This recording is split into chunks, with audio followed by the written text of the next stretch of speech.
Hello बच्चों, welcome to J academy.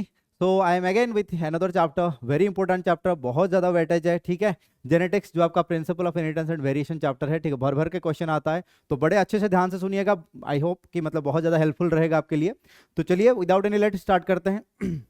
My name Vaikunta Behera, I am teaching botany here. So first of all, we'll talk about what is genetics. Genetics is the science of study of what? Heredity and variation. So question is heredity क्या होती है? heredity जो होता है बेटा आपका वंशानुगति होती है। एक जनरेशन से दूसरे जनरेशन में जो आपका कैरेक्टर ट्रांसमिट होते हैं तो उसको बेटा हम क्या कहते हैं? हेरिडिटी कहते हैं। ठीक है, और वेरिएशन क्या होता है? हम भाई बहन बहुत सारे लोग हैं, ठीक है, आपस में क्या होता है, हम सब इंसान है, तो हम आप अपनी भाई बहन के बीच में देखेंगे कि मतलब बहुत सारे आपको डिफरेंसेस नजर आएगा, जो कि मतलब हम एक ही पेरेंट्स हैं, स्टिल बहुत ज्यादा डिफरेंसेस नजर आते हैं, तो उसको अपन क्या कहते हैं बेटा? वेरिएशन कहते हैं। ठीक है, तो यहाँ पे नेक्स्ट जो आपका है, तो यहाँ पे जेनेटिक्स में फादर ऑफ जेनेटिक्स किसको माना जाता है? ग्रीगर जोहान मेंडल को माना जाता है बेटा। ठीक है, Gregor Johann Mendel is known as father of genetics, क्योंकि इन्होंने सबसे पहले पी प्लांट के ऊपर एक्सपेरिमेंट किया था। पी प्लांट जो बेटा आपका है पाइसम सटाइवम है, गार्डन पे इसको कहा जाता है। क्यों लिया था इनको? शॉर्ट लाइफ स्पान है, ठीक है, इनके पास बाइसेक्सुअल कैरेक्टर है, जब आप चाहो मतलब इसको सेल्फ पॉलिनेशन करा सकते हो, जब आप चाहो इसको क्रॉस पॉलिनेशन करा सकते हो। ठीक है, तो and 7 pairs of contrasting trade था, याद रखना 7 पेयर्स ऑफ कंट्रास्टिंग ट्रेड था। ठीक है, 7 पेयर्स क्या था बेटा? कंट्रास्टिंग ट्रेड था, याद रखना। एंड 7 कैरेक्टर्स थे बेटा। कितने कैरेक्टर थे? 7 कैरेक्टर था। यहाँ पे एनसीईआरटी में तो बेटा दिया गया है, जो चीजें थोड़ा और आगे की जो जानने की जरूरत है वो चीजें मैं बताता हूँ। तो पाइसम सटाइवम में जो बेटा आपका जो मतलब कैरेक्टर्स थे, जो 7 कैरेक्टर्स थे, ये 7 कैरेक्टर किसके ऊपर थे बेटा? 4 क्रोमोजोम के ऊपर थे, याद रखना। 1457 जो है बेटा, ये 4 क्रोमोजोम के ऊपर ये 7 कैरेक्टर्स था बेटा। ठीक है, तो याद ध्यान से याद रखना है। सेकंड हम बात करते हैं, फिर आपके एनसीईआरटी में तो दे रखा है, तो इसलिए हम ज्यादा उसमें नहीं जा रहे हैं। Why did Mendel choose P plant? उसमें 4-5 लाइन दिखा गया है, तो एक दो बता दी मैंने आपको, बाकी आप देख लेना। दूसरी बात हम बात करते हैं, सबसे सीधे चलते हैं कहां पे बेटा? आपका मोनोहाइब्रिड क्रॉस। जब मोनोहाइब्रिड क्रॉस की बात आती है तो वहां पे सिंपल सी बात है, एक ही कैरेक्टर को लेके यहाँ पे हम क्या कर रहे हैं बेटा? क्रॉस करा रहे हैं। ठीक है, तो पेरेंट जनरेशन देखेंगे, F1 जनरेशन देखेंगे, F2 जनरेशन देखेंगे। ठीक है, और उसका फिनोटाइप एंड जीनोटाइप रेशियो जो है बहुत ज्यादा अच्छे से याद रखना है। ठीक, जहां जहां पे रेशियोज बताएंगे वो रेशियो को बेटा बहुत अच्छे से याद रखना है, क्योंकि रेशियोज एग्जाम में पूछे जाते हैं, बहुत इंपॉर्टेंट क्वेश्चन होती है। ठीक है, तो मोनोहाइब्रिड क्रॉस की बात करते हैं, तो मोनोहाइब्रिड क्रॉस में पेरेंटल जनरेशन में बेटा क्या था? प्योर टॉल था, प्योर ड्वार्फ था। प्योर टॉल जो बेटा आपका है क्या है? Capital T and pure dwarf जो बेटा आपका क्या होता है? स्मॉल टी होता है। ठीक है, इसमें F1 जनरेशन में आपको क्या मिलेगा बेटा? हाइब्रिड टॉल मिलेगा। कैपिटल टी स्मॉल टी है, 100% सारे के सारे हाइब्रिड टॉल आएंगे। ठीक है, एंड F2 जनरेशन में जब हम F1 जनरेशन को जब हम सेल्फिंग कराते हैं, यहाँ पे क्वेश्चन आएगा, how do you get F2 generation from the F1 plant को जब हम क्या करते हैं बेटा? क्रॉस पॉलिनेशन, सेल्फ पॉलिनेशन करते हैं, या जिसको हम कहेंगे सेल्फिंग कहते हैं। सेल्फिंग करेंगे तो हमें बेटा क्या मिलेगा? F2 मिलेगा बेटा। बहुत ही अच्छे से याद रखना है। ठीक है, दूसरा चीज हम बात करते हैं, यहाँ पे F2 जनरेशन में हमें क्या मिलने वाला है? दो चीजें याद रखनी है यहाँ पे, phenotypic ratio and genotype ratio. Phenotype ratio जो है बेटा आपका आएगा यहाँ पे 3:1, 3 आएगा टॉल, 1 आएगा बेटा ड्वार्फ, एंड जो जीनोटाइप रेशियो है उसमें आएगा बेटा 1:2:1 रेशियो आने वाला है। जो 1:2:1 रेशियो आने वाला है, इसमें से जो पहला 1 है वो बेटा आपका प्योर टॉल होगा, बीच में जो 2 हैं वो बेटा आपका हाइब्रिड टॉल होंगे, एंड जो बेटा लास्ट में जो 1 है वो बेटा आपका रिप्रेजेंट करेगा ड्वार्फ को बेटा। ठीक है, तो इससे आपका 2 लॉज यहाँ पे मेंडल फॉर्मुलेटेड किए थे। लॉज तो उन्होंने बताया नहीं थे, इन्होंने बताया था क्या? कंक्लूजन्स बताए थे later on the stage 1902 due to the rediscovery of Mendelism. तो ये चीजें आगे सामने आई, तो ये आपका लॉज में कन्वर्ट हो गए। पहला 2 लॉ जो बेटा मोनोहाइब्रिड क्रॉस से डिराइव किया गया वो बेटा आपका क्या है? Law of dominance and law of segregation. Law of dominance यही कहता है कि मिनिमम एक डोमिनेंट एलील चाहिए डोमिनेंट कैरेक्टर को एक्सप्रेस होने के लिए, जो कि यहाँ पे आपको दिख रहा है कि यहाँ पे हमने टॉल एंड ड्वार्फ को लिया था, बट यहाँ पे सिर्फ टॉल दिख रहा है, मतलब ये लॉ ऑफ डोमिनेंस को दिखा रहा है। दूसरा आपका बता रहे हैं बेटा आपका क्या है? Law of segregation.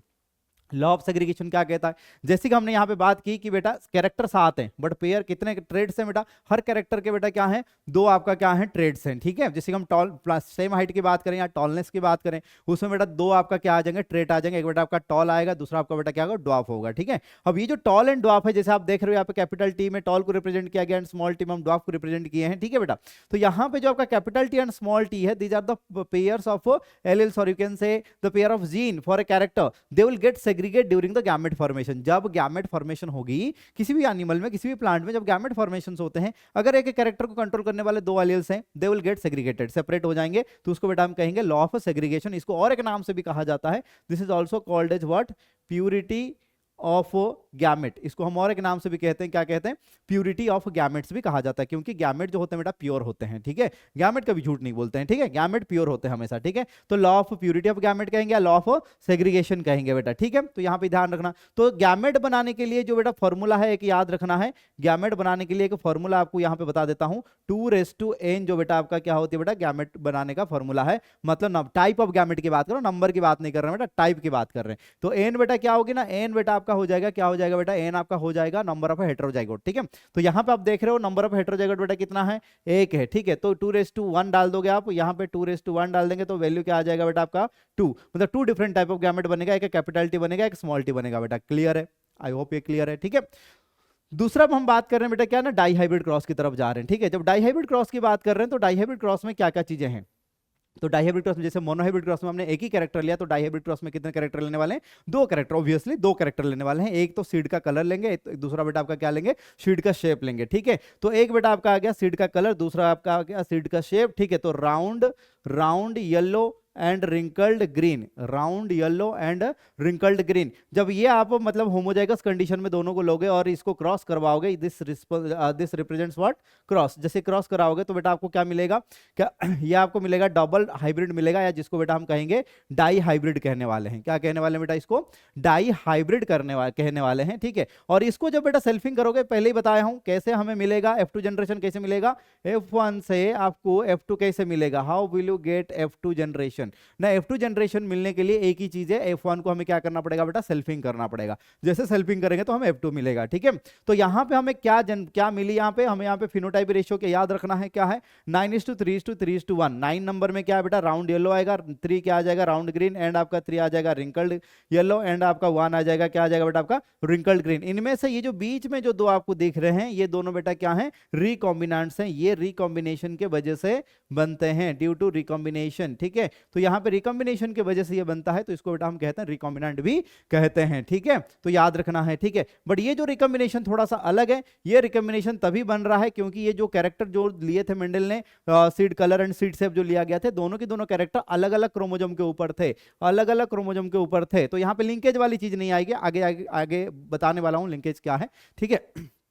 चलिए, तो ये आपको याद रखना है 9:3:3:1 रेशियो, ठीक है। यहां पे और एक चीज आपको बता देता हूं कि फिनोटाइप रेशियो आपको किसी का भी दिया जाए, ट्राई हाइब्रिड का दो या टेट्रा हाइब्रिड का दो, आप आराम से कैलकुलेट कर सकते हो फिनोटाइप रेशियो। फिनोटाइप रेशियो के लिए आपको एक ही फॉर्मूला याद करना है, 3:1:n, 3:1:n आपको याद रखना है। तो उससे क्या होगी बेटा, आपका ना n होता है number of hybrid, number of hybrid. तो यहाँ पे जैसे मोनो हाइब्रिड ले लिया गया तो n का वैल्यू 1 आ जाएगा, डाई हाइब्रिड ले लिया तो n का वैल्यू बेटा क्या है, यहाँ पे डाल दोगे 2 डाल दोगे, तो क्या हो जाएगा 3:1 का स्क्वायर। तो मतलब इसको जब ओपन करेंगे 3:1 इंटू 3:1 करेंगे तो बेटा आपका क्या हो जाएगा, यही रेशियो मिलने वाला है 9:3:3:1। सिंपल मैथमेटिक्स है बेटा, ठीक है, सिंपल मैथमेटिक्स है, इस वजह से आपका क्या होगा यहाँ पे 9:3:3:1 रेशियो आ जाएगा, ठीक है। क्लियर है यहाँ तक, आई होप। तो इस सेकंड लॉ से, सेकंड जो आपका क्रॉस था मेंडल का, इस सेकंड क्रॉस से मेंडल को क्या मिला, सेकंड लॉ से एक चीज यहाँ पे कंफर्मेशन कंक्लूजन आई, क्या, जिसको हम कहते हैं बेटा लॉ ऑफ इंडिपेंडेंट असॉर्टमेंट। क्या कहते हैं बेटा इसको, लॉ ऑफ इंडिपेंडेंट असॉर्टमेंट। मतलब जो कैरेक्टर, देखिए यहाँ पे 2 कैरेक्टर हमने लिया था बेटा, दोबारा मैं लिख देता हूं यहाँ पे थोड़ा सा, कि हमने यहाँ पे कितने कैरेक्टर लिए थे बेटा, 2 कैरेक्टर लिए थे। एक तो बेटा लिया था, क्या लिया था, सीड का शेप लिया था, सीड शेप लिया था। दूसरा बेटा क्या लिया था, सीड का कलर लिया था। तो इसके लिए 2 जीन होंगे, इसके लिए 2 जीन होंगे। ये जो इसके जो दो सीड शेप के जो जीन है और जो सीड कलर के जो जीन है, वो इंडिपेंडेंटली सेग्रीगेट होके जाइगोट बनाने वाले या गैमेट के अंदर जाने वाले हैं और जाइगोट को फॉर्म करेंगे, ठीक है। तो इसको बेटा कहा जाता है law of independent assortment. The distribution of alleles of one character, distribution of allele of one character is independent of distribution of allele of another character, उसको कहा जाता है बेटा इंडिपेंडेंट असॉर्टमेंट। इंडिपेंडेंटली असॉर्ट हो रहे हैं कौन ना, जो आपका एलील्स है बेटा। आई होप ये क्लियर है, ठीक है। आगे चलते हैं बेटा कहां पे ना, डाईहाइब्रिड क्रॉस के बाद यहां से ये जो आपका 3 जो बेटा कंक्लूजन है, इस कंक्लूजन का कुछ एक्सेप्शन है। क्या हमेशा लॉ ऑफ डोमिनेंस, मतलब एक अगर डोमिनेंट एक रिसेसिव अगर हम बात करें, या एक डोमिनेंट इसकी अगर ये रिसेसिव की बात करें, तो क्या हमेशा सर इसी का ही कैरेक्टर एक्सप्रेस होगा? नहीं, ऐसा नहीं होता है। वो आपका यहां पे क्या है, हम बात कर रहे हैं allylic and non allylic interaction के बारे में बात करेंगे। मतलब जब 2 एलिल जो है ये एक दूसरे के एलिल होते हैं, जैसे कैपिटल टी जो बेटा आपका एलिल है किसका, स्मॉल टी का, एंड स्मॉल टी जो बेटा एलिल किसका है, कैपिटल टी का, ठीक है। तो ये जो चीजें हैं, ठीक है, तो ये दोनों जब इंटरेक्ट करेंगे तो वहां से कुछ कैरेक्टर निकल के आएगा, कुछ टाइप के इनहेरिटेंस हमें देखने को मिलेगा। जैसे कि यहाँ पे 4 चीजें मैंने लिया है, 4 चीजें क्या क्या लिए हैं बेटा देख लो। जो आपका allylic and non allylic interaction में सबसे पहला जो हमने लिया है यहाँ पे आप देख सकते हो, सबसे पहला हमने लिया है इनकम्प्लीट डोमिनेंस। ठीक है, तो मतलब जो आपका इनकम्प्लीट डोमिनेंस क्या होता है कि जनरली क्या होता है, जो कैपिटल टी है ये बेटा कंप्लीटली डोमिनेंट होता है बेटा किसके ऊपर, स्मॉल टी के ऊपर। बट जब क्या होता है कि कैपिटल टी का असर पूरा नहीं होता है किसके ऊपर, स्मॉल टी के ऊपर, तब इसको बेटा हम कहेंगे इनकम्प्लीट डोमिनेंस है। एग्जांपल लेके बात करने वाले हैं। को डोमिनेंस सेकंड हम बात करेंगे, को डोमिनेंस थर्ड हम बात करेंगे, मल्टीपल एलिलिज्म फोर्थ बेटा हम बात करेंगे प्लियोट्रोपिज्म। ठीक है, फिर हम बात करेंगे नॉन एलिलिक। ये तो बेटा एक दूसरे के एलिल थे, तो ये आपका क्या कर रहे थे, इंटरेक्ट कर रहे थे, कोई डोमिनेंट होगा, कोई रिसेसिव होगा, आधा डोमिनेंट होगा, थोड़ा डोमिनेंट होगा, क्या होगा वो तो आपका ये सारे मतलब केसेस हैं। ठीक है, ये सारे जो केसेस हैं बेटा ये विद इन द एलिल है, ये मतलब विद इन द जीन है, मतलब एलिलिक कैरेक्टर्स की बात कर रहे हैं बेटा यहाँ पे। ठीक है, जब इसकी बात करें नॉन एलिलिक की बात करेंगे तो अलग अलग जीन के मतलब आपका क्या होंगे बेटा, आपका वेरिएंट्स होंगे या कहेंगे बेटा आपका एलिल मॉर्फ्स होंगे। तो वो आपका क्या करेंगे बेटा आपका, तो वो इंटरेक्शन करने वाले हैं, तो उसको बेटा हम कहेंगे कॉम्प्लीमेंट्री जीन या एपिस्टासिस के बारे में बात करने वाले हैं बेटा। ठीक है, तो विदाउट रिलेटेड चलो आगे चलते हैं, बात करते हैं आगे। आगे क्या बात करते हैं बेटा, इनकम्प्लीट डोमिनेंस के बारे में बात करते हैं। सबसे पहले आपको इनकम्प्लीट डोमिनेंस में क्या याद रखना है, सबसे पहले एक बढ़िया चीज आता है क्या, एग्जाम्पल आता है। ठीक है, तो एंटेराइनम स्पीसीज में क्या होता है, एंटेराइनम मैजस, एंटेराइनम स्पीसीज में क्या होता है बेसिकली बेटा, ये टाइप का इनहेरिटेंस, इस टाइप का कैरेक्टर देखने को मिलता है, जिसमें क्या होता है, तो उन्होंने क्या किया कि रेड फ्लावर वाले प्लांट को एक व्हाइट कलर वाली, व्हाइट फ्लावर वाली प्लांट के साथ क्या किया उन्होंने, क्रॉस करवाया। जब क्रॉस करवाया तो उनको क्या मिला, ये रेड बेटा अगर डोमिनेंट है और बेटा ये जो आपका स्मॉल आर जो आपका व्हाइट अगर रिसेसिव है, तो यहाँ पे तो रेड आना चाहिए था, बट यहाँ पे रेड नहीं आया, क्या आया, पिंक आया। ठीक है, क्या कलर आया बेटा आपका, पिंक कलर आया यहाँ पे। ठीक है, तो मतलब यहाँ पे जो कैपिटल आर था, यहाँ पे जो बेटा आपका कैपिटल आर था और जो स्मॉल आर था, ये कैपिटल आर जो है स्मॉल आर के ऊपर कंप्लीटली डोमिनेंट नहीं है, तो जिसके वजह से यहाँ पे क्या आ रहा है, इंटरमीडिएट कलर आ रहा है, मतलब थोड़ा सा आर का रेड कलर का पिगमेंट बन रहा है और व्हाइट का कुछ पिगमेंट बन रहा है, तो जिसके वजह से मिक्स होकर पिंक कलर का पिगमेंट यहाँ पे जनरेट हो रहा है। ठीक है, तो जिसके वजह से, और F2 कैसे मिलेगा बेटा, पहले ही बताया हूं F2 कैसे मिलेगा, जब हम सेल्फिंग करेंगे, किसको सेल्फिंग करेंगे, F1 को सेल्फिंग करेंगे तो हमें F2 मिलेगा। तो F2 जनरेशन का रेशियो बेटा क्या था, यहाँ पे देख सकते हैं आप, रेड पिंक व्हाइट 1:2:1 रेशियो। आप बोलोगे सर ये तो जीनोटाइप था, नहीं है जीनोटाइप नहीं है, फिनोटाइप की बात कर रहे हैं बेटा यहाँ पे। और यहाँ पे बढ़िया इंपॉर्टेंट क्वेश्चन आता है क्या, नहीं यहाँ पे जो फिनोटाइप रेशियो एंड जो जीनोटाइप रेशियो है, ये दोनों बेटा यहाँ पे सेम होते हैं। Phenotype ratio as well as genotype ratio दोनों क्या होंगे बेटा यहाँ पे, सेम होते हैं। किसकी बात कर रहे हैं बेटा, इनकम्प्लीट डोमिनेंस की बात कर रहे हैं बेटा। ठीक है, तो मतलब यहाँ पे कुछ इस तरीके की होगी, थोड़ा सा यहाँ पे ड्रॉ कर लेते हैं, तो यहाँ पे कुछ इस प्रकार के होने वाले हैं बेटा। यहाँ पे कैपिटल आर बनेगा, कैपिटल आर स्मॉल आर बनेगा, capital R small R and small R, ये जो बनने वाले हैं ये बेटा हो जाएगा रेड, ये जो हो जाएगा बेटा व्हाइट, और ये जो होंगे बेटा क्या होंगे, पिंक। तो यहाँ पे जीनोटाइपिक रेशियो भी बेटा क्या है, 1:2:1 असर्शन रीजन वाला क्वेश्चन बनता है या स्टेटमेंट बेस्ड वाला क्वेश्चन बनती है बेटा। ठीक है, चलिए आगे चलते हैं। नेक्स्ट हम बात करते हैं बेटा किसके बारे में ना, कोडोमिनेंस के बारे में बात करते हैं। अब ये कोडोमिनेंस में क्या होगी, जैसे कि हम यहाँ पे कोट के कलर लिए हैं किसका, कैटल्स का, जो कैटल्स का जो कोट कलर लिए हैं, मान लीजिए कि एक हम, आपने कभी देखा होगा ऐसा कि हमने क्या किया बेटा, एक काऊ लिया कि जो कि बेटा मतलब क्या है, ब्राउन कलर का है। ठीक है, कौन सा कलर का है, ब्राउन कलर का है, उसको हमने क्रॉस करवाया बेटा किसके साथ, व्हाइट के साथ। तो यहाँ पे आपको क्या मिलेगा, मतलब आपको मतलब काऊ में क्या मिलेगा, ब्राउन एंड व्हाइट का बेटा आपको क्या मिलेगा, पैचेस मिलेगा, मिक्स होके कुछ अलग कलर नहीं बन रहा है, ब्राउन अलग से दिख रहा है, व्हाइट अलग से दिख रहा है, मतलब पैरेलली दोनों एक्सप्रेस हो रहे हैं, पैरेलली दोनों एक्सप्रेस हो रहे हैं सेम टाइम, इसीलिए इसको कहा जाता है कोडोमिनेंस। ठीक है, तो यहां पे कोई अपने आप डोमिनेंट किसी के ऊपर नहीं है, सब अपना अपना शो कर रहे हैं। ठीक है, तो इसलिए इसको कहते हैं बेटा कोडोमिनेंस। ठीक है, तो यहां पे जैसे कि हमने यहां पे लिया है कि ब्लैक कोट कलर वाला कैटल लिया है, दूसरा बेटा व्हाइट कोट कलर वाला कैटल लिया है, इनको हमने क्या किया बेटा, क्रॉस करवाया, तो हमें क्या मिला, रोन मिला, मतलब व्हाइट के ऊपर ब्लैक का पैच और ब्लैक के ऊपर व्हाइट का पैचेस आपको देखने को मिलेंगे। ठीक है, तो यूनिफॉर्म देखने को नहीं मिलेगा, नॉन यूनिफॉर्म में देखने को मिलने वाला है। बट यहां पे क्या होगा, तो यहां पे जब इसको F2 जनरेशन निकालने की कोशिश किए, तो F2 जनरेशन में बेटा आपको क्या मिलेगा ना, आपको यहाँ पे मिलेगा ब्लैक एक ही मिलेगा, रोन आपको 2 मिलने वाला है, और बेटा आपको व्हाइट कितना मिलेगा, एक ही मिलेगा। तो यहाँ पे भी रेशियो बेटा आपका क्या आ गया ना, फिनोटाइप रेशियो जो है यहाँ पे भी बेटा क्या है, 1:2:1। ध्यान रखना, क्वेश्चन स्टेटमेंट वाला क्वेश्चन बता दे रहा हूँ बेटा कि इनकम्प्लीट डोमिनेंस एंड कोडोमिनेंस में सर तो फिनोटाइप रेशियो सेम है, हाँ बिल्कुल सेम है। तो सर यहाँ पे जो एलीलिक इनहेरिटेंस है या जो इनका जो एलील का जो मतलब एक्सप्रेशन है वो किस प्रकार की होती है, देखिए यहाँ पे दोनों का क्या होती है, ब्लेंडिंग होती है, मतलब दोनों यहाँ पे मिक्स होते हैं, कैपिटल आर स्मॉल आर, इन दोनों का इंडिविजुअल चीजें बन रही थी और वो मिक्स होकर तीसरा कलर बना रहा था। बट यहां पे अगर बात करेंगे कहां पे, कोडोमिनेंस के बारे में बात करेंगे, तो यहां पे क्या होता है, दोनों मिक्स नहीं हो रहे हैं, नो ब्लेंडिंग। बढ़िया इंपॉर्टेंट चीज है यहां पे बेटा, बता रहा हूं, नो ब्लेंडिंग। यहां पे कोई भी चीज का बेटा यहां पे क्या नहीं होने वाला है, ब्लेंडिंग नहीं हो रहा है यहां पे बेटा, ठीक है। तो यहां पे नो ब्लेंडिंग, याद रखना, ब्लेंडिंग नहीं हो रहा। इनकम्प्लीट डोमिनेंस एंड कोडोमिनेंस में ये डिफरेंस है, क्या होता है बेटा आपका, ब्लेंडिंग ऑफ कैरेक्टर नहीं होता है, ठीक है। चलिए तो अगला स्लाइड में चलते हैं।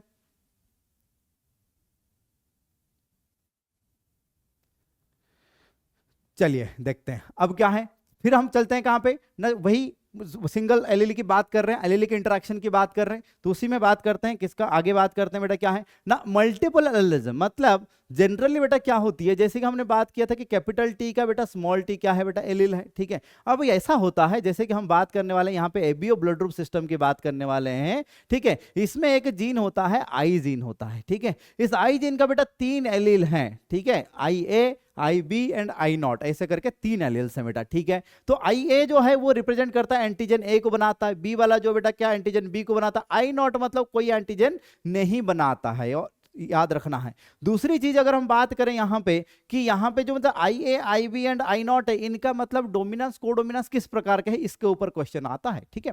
देखिए अब यहां पे आई ए जो बेटा होता है एंड आई बी जो होता है, ये दोनों कोडोमिनेंट की तरह काम करते हैं, मतलब यहां पे ब्लेंडिंग नहीं होने वाली है बेटा, याद रखना, ठीक है। आई ए आई बी दोनों है, मतलब एंटीजन ए भी बनेगा, एंटीजन बी भी बनेगा, तो जब दोनों बनेंगे तो ब्लड ग्रुप हो जाएगा ए बी, ठीक है। ब्लड ग्रुप क्या हो जाएगा बेटा, ए बी ब्लड ग्रुप हो जाएगी, ठीक है। तो वहां पे जब हम बात करें आई नॉट की बात करते हैं, इसको जब हम कंपेयर करते हैं किसके साथ, आई ए एंड आई बी दोनों के साथ जब कंपेयर करते हैं, ये आई नॉट हो जाता है बेटा रिसेसिव, आई नॉट क्या हो जाएगा, रिसेसिव हो जाएगा। और आई ए आई बी जो है दोनों इसके ऊपर डोमिनेंट हो जाएंगे, मतलब भारी पड़ जाएंगे, समझ में आ रही बात, ठीक है। तो यहां पे अगर हम पूछा जाए कि सर यहां पे कितने डिफरेंट टाइप के जीनोटाइप की कॉम्बिनेशन बनने वाला है, उसके लिए बेटा फॉर्मूला दे दिया, n into N plus 1/2, number of alleles कितने हैं, ठीक है बेटा 3 है, ठीक है। 3 इंटू 4 डिवाइडेड बाई 2, टोटल आ जाएगा बेटा 6, आपको क्या मिलने वाले हैं, जीनोटाइप। क्वेश्चन यहां पे आ जाता है, सर कितने जीनोटाइप बनेंगे, 6 जीनोटाइप बनेंगे। फिनोटाइप लेकिन कितना आएगा, 4 फिनोटाइप आने वाले हैं। ब्लड ग्रुप तो बेटा 4 ही हैं, अगर देखा जाए एबीओ ब्लड ग्रुप के हिसाब से अगर देखा जाए, ब्लड ग्रुप ए हो जाएगा, एक बी हो जाएगा, एक बेटा क्या हो जाएगा, ए बी हो जाएगा, और एक ओ हो जाएगा, ठीक है। इसके ऊपर क्वेश्चन मैंने पीवाईक्यूज में सॉल्व करवाया है, बढ़िया क्वेश्चन, बड़े अच्छे अच्छे क्वेश्चन जो इंपॉर्टेंट क्वेश्चन हैं इनहेरिटेंस पैटर्न को देखने के लिए आप उसमें फॉलो कर सकते हो, ठीक है। दूसरी चीज हम बात करते हैं, यहां पे क्या हो रहा है ना, फिनोटाइप जो है बेटा क्या आ रहा है, 4 फिनोटाइप आ रहे हैं, यही 4 फिनोटाइप हैं, और जीनोटाइप बेटा कितना आ जाएगा, 6। तो अगर आपको देता है क्वेश्चन कि बेटा ऐसा एक एक्स जीन है, ठीक है, उसका बेटा एलील कितना है बेटा, आपका 4 एलील बन सकते हैं, तो इसमें आपको सीधे सीधे ऐसे पूछेगा कि इसमें कितने डिफरेंट टाइप की जीनोटाइपिक कॉम्बिनेशन बन सकता है, जीनोटाइप कितना बन सकता है। अब मैंने आपको फॉर्मूला दे दिया, एप्लीकेशन भी बता दिए, आप खुद इसको सॉल्व कर सकते हो और कमेंट में लिख सकते हो, ठीक है। चलिए अगला बात करते हैं, यहां पे क्या है ना, आपका प्लियोट्रॉपी की बात करते हैं। देखिए यहां पे एक बहुत अच्छा कंसेप्ट आ गया, क्या, प्लियोट्रॉपी की बात करते हैं, थोड़ा सा मेरे को जगह चाहिए यहां पे। तो प्लियोट्रॉपी की बात करें बेटा, क्या होता है, एक जीन जब कई सारे कैरेक्टर को कंट्रोल करता है, ठीक है, एक ही जीन होगा बट एक से ज्यादा, मोर देन, ऐसा मैं लिख देता हूं, more than 1 character, okay. If one gene, this is one gene, okay, if one gene controls more than 1 character, then it is called as what, pleiotropy, then it is called as what, pleiotropy कहा जाता है बेटा, इसको याद रखना अच्छे से, ठीक है। और जब कई सारे जीन एक ही कैरेक्टर को कंट्रोल करेंगे तो उसको बेटा कहेंगे पॉलीजेनिक इनहेरिटेंस कहेंगे। ये बच्चे बड़ा कंफ्यूज होते हैं, यहां पे क्लियर हो गया होगा आपको।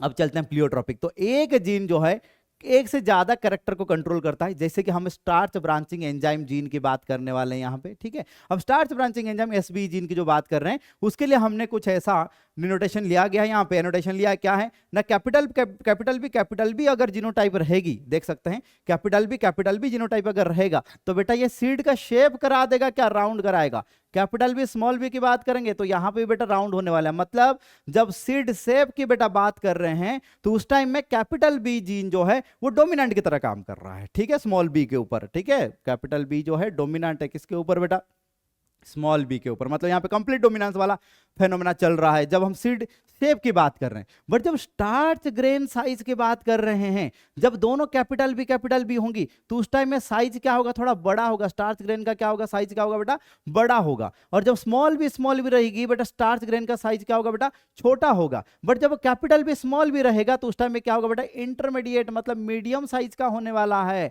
अब मीडियम साइज का होने वाला है मतलब बेटा क्या है, जो हम देख रहे थे इनकम्प्लीट डोमिनेंस, ब्लेंडिंग हो रहा था, मतलब कैपिटल बी कुछ चीजें बनाएगा, स्मॉल बी कुछ थोड़ा कम बनाएगा, इसीलिए क्या हो रहा है बेटा, इंटरमीडिएट टाइप का बन रहा है यहां पे। तो क्या हुआ ना, जो यहां पे स्टार्च ब्रांचिंग जीन की बात करें, जिसको हमने कैपिटल बी से रिप्रेजेंट किए हैं बेटा, ये क्या कर रहा है, सीड शेप को भी कंट्रोल कर रहा है, साथ में बेटा क्या कर रहा है ना, स्टार्च ग्रेन का साइज, मतलब सीड का जो साइज है उसको भी मतलब क्या कर रहा है, कंट्रोल कर रहा है। इसीलिए इसको बेटा हम क्या कहते हैं, प्लियोट्रॉपिक जीन की बात करते हैं। ठीक है, और एक एग्जांपल ले लेते हैं, तुम्हारे जेनेटिक डिसऑर्डर में दिया गया है फिनाइलकीटोयूरिया। ठीक है, फिनाइलकीटोयूरिया की बात करें, जिसमें एक जीन है जिसका नाम बेटा क्या है, पीकेयू जीन है। कौन सा जीन है बेटा, पीकेयू जीन है। अभी जो पीकेयू जीन है ये क्या करता है, इसका खासियत क्या है, सुनिए यहां पे। इसका खासियत होता है कि ये फिनाइल अलानाइन से क्या बनाता है, फिनाइल अलानाइन से क्या बनाएगा, टायरोसिन बनाता है बेटा। क्या बनाता है, टायरोसिन बनाता है। और ये टायरोसिन बनाने के लिए जो एंजाइम होता है वो बेटा आपका क्या होता है, पीकेयू जीन ही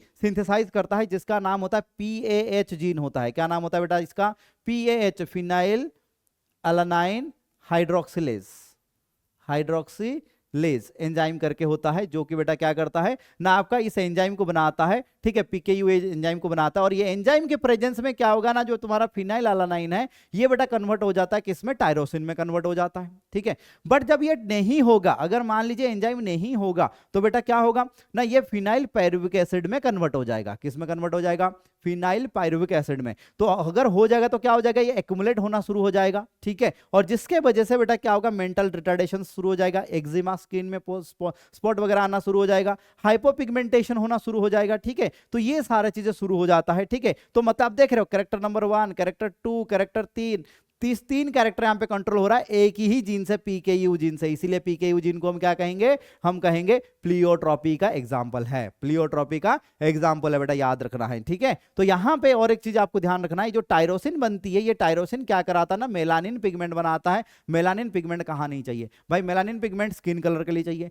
आपकी जो न्यूरॉन के ऊपर जो माइलिन शीथ बनती है उसके लिए भी जरूरत है। ठीक है, तो ये सारी चीजें अगर मान लो कि ये टायरोसिन नहीं बनेगा, फिर तो ये चीजें नहीं बन पाएगा। अब ये मेलानिन नहीं बन पाएगा तो उससे ये सारा चीजें जो हैं बेटा अफेक्ट होने वाले हैं। इसीलिए इसको हम कह रहे हैं, क्या कह रहे हैं, प्लियोट्रॉपिक जीन का एग्जांपल इसको ले रहे हैं। आई होप आपको ये समझ में आ ही गया होगा। ठीक है, तो चलिए अब आगे चलते हैं बेटा, कहां पे, अब आगे चलते हैं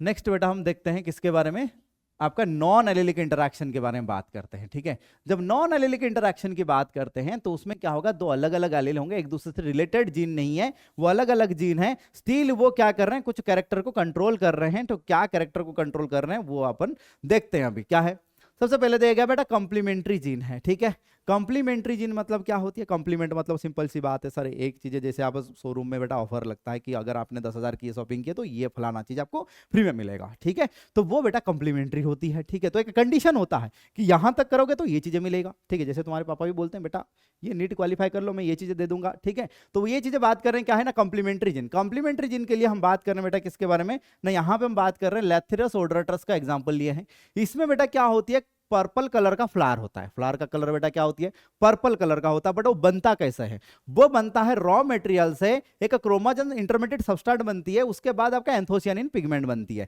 अब होता क्या, यहाँ पे जो रॉ मटेरियल है इसको क्रोमोजेनिक सबस्ट्रेट में बनाने के लिए एक जीन की रिस्पॉन्सिबिलिटी मतलब जरूरत पड़ती है, जिसको बेटा हम कैपिटल सी से रिप्रेजेंट किया है। ठीक है, एंड यहाँ पे क्रोमोजेन से जो आपका एंथोसियानिन पिगमेंट जो बनेगा, जो पर्पल कलर बनेगा, उसके लिए जो जीन है बेटा आपका कैपिटल पी है। जब कैपिटल सी कैपिटल पी दोनों रहेंगे तभी जाके तुम्हारा बेटा क्या होगा, पर्पल होगा।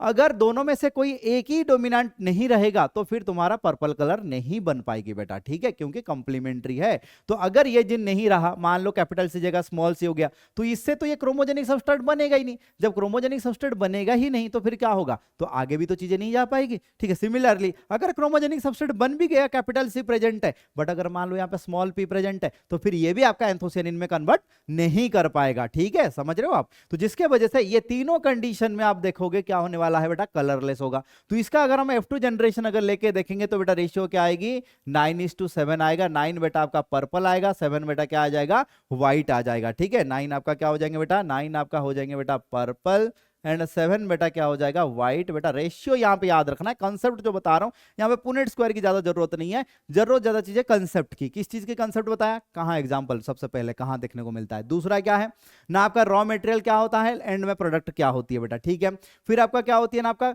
यहाँ पे जो अरेंजमेंट कैसा होगा तभी जाके तुम्हारा पर्पल बनेगा। क्या ये बात समझ में आ रही है, आई होप ये समझ में आ गया होगा। तो ये रेशियो को बेटा याद रख लेना है। ठीक है, ये रेशियो को याद रख लेना है। नेक्स्ट बेटा हम चलते हैं कहां पे, दूसरा जो बेटा आपका जो नॉन एलिलिक इंटरैक्शन में जो चल रहे हैं। नेक्स्ट आपका क्या बेटा, एपिस्टासिस है। क्या है बेटा आपका, एपिस्टासिस। एग्जांपल सबसे पहले बेटा याद रखना है, क्या है, समर स्क्वाश है।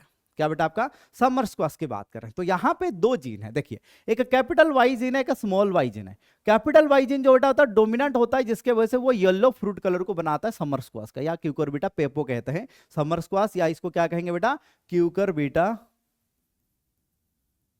बीटा पेपो कहते हैं बेटा। ठीक है, अंडरलाइन कर लेते हैं बेटा। ठीक है, तो क्यूकर बीटा पेपो या समर स्क्वाश में देखने को मिलता है। ठीक है, चलिए तो कैपिटल वाई जीन जो है ये बेटा रिप्रेजेंट करता है येलो कलर को, और जो स्मॉल वाई है इसी का ही बेटा क्या है, ये एलील है, तो ये क्या करता है बेटा आपका ग्रीन फ्रूट कलर को रिप्रेजेंट करता है। बट इन दोनों के अलावा और एक जीन है जिसको बेटा हम कहते हैं, क्या कहते हैं, डब्ल्यू जीन कहते हैं, या इसको हम कहते हैं बेटा एपिस्टाटिक जीन कहते हैं, जो कि एपिस्टाटिक है किसके ऊपर, capital Y and small Y के ऊपर। जैसे कि तुम भाई बहन हो बेटा, ये कैपिटल वाई स्मॉल वाई, बड़ा भाई छोटी बहन। ठीक है, अब तुम दोनों के ऊपर डोमिनेंट कौन है बेटा, पापा है। ठीक है, अब यहाँ पे कैपिटल डब्ल्यू जो है ये बेटा क्या है, ये जब रहेगा तो इनको किसी को भी एक्सप्रेस होने नहीं देगा, पापा रहेंगे घर पे तो फिर अपना मुंह बंद। ठीक है, तो वो चीजें बेटा यहाँ पे होती है। तो यहाँ पे देख रहे हो बेटा कैपिटल डब्ल्यू मतलब ये बेटा होता है व्हाइट कलर को रिप्रेजेंट करता है। जैसे आप देख रहे हो कैपिटल वाई है, स्टिल आपका क्या हो रहा है, व्हाइट कलर आ रहा है। ठीक है, तो यहाँ पे जो बेटा स्मॉल डब्ल्यू है, ये इसका मतलब स्मॉल डब्ल्यू का कोई असर यहाँ पे नहीं है, तो जिसके वजह से स्मॉल वाई का असर यहाँ पे दिखेगा ग्रीन कलर का आ गया बेटा।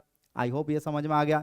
तो यहां पे जब F1 जनरेशन जब आप देखोगे तो F1 जनरेशन में आपको क्या दिखने वाला है, capital W small W, capital Y small Y. तो कैपिटल डब्ल्यू होने के कारण बेटा क्या हो जाएगा, व्हाइट हो जाएगा। देखो आप यहां पे कैपिटल वाई है, स्टिल कैपिटल वाई का कोई असर नहीं है क्योंकि पापा है, यहां पे कौन है बेटा, डब्ल्यू है। ठीक है, अब F2 जनरेशन की अगर हम बात करें, जब F1 को जब हम सेल्फिंग कराएंगे तो F2 देखेंगे, तो F2 में आपको क्या मिलने वाला है, आपको मिलेगा रेशियो मिलेगा 12:3:1 रेशियो आपको मिलने वाला है बेटा। क्या मिलेगा, 12:3:1 रेशियो आपको देखने को मिलेगा। ठीक है, तो ये चीज आपको बेटा व्हाइट आएगा, ये बेटा आपका क्या आ जाएगा, व्हाइट आ जाएगा, ये बेटा आपका आ जाएगा येलो आ जाएगा, और ये बेटा आपका आ जाएगा क्या आ जाएगा बेटा, ग्रीन आ जाएगी बेटा। ठीक है, आई होप ये समझ में आ गया होगा। ठीक है, ये हो गया बेटा आपका नॉन एलिलिक इंटरैक्शन। कैसे देखो अलग अलग एलिल जैसे कि दूसरे को मतलब डोमिनेट कर रहा, तो अगर ये डब्ल्यू अगर मान लो कि एपिस्टाटिक जीन है तो वाई एंड स्मॉल वाई बेटा क्या हो गया, ये हो गया बेटा तुम्हारा हाइपोस्टैटिक जीन है। क्या हो गया बेटा, ये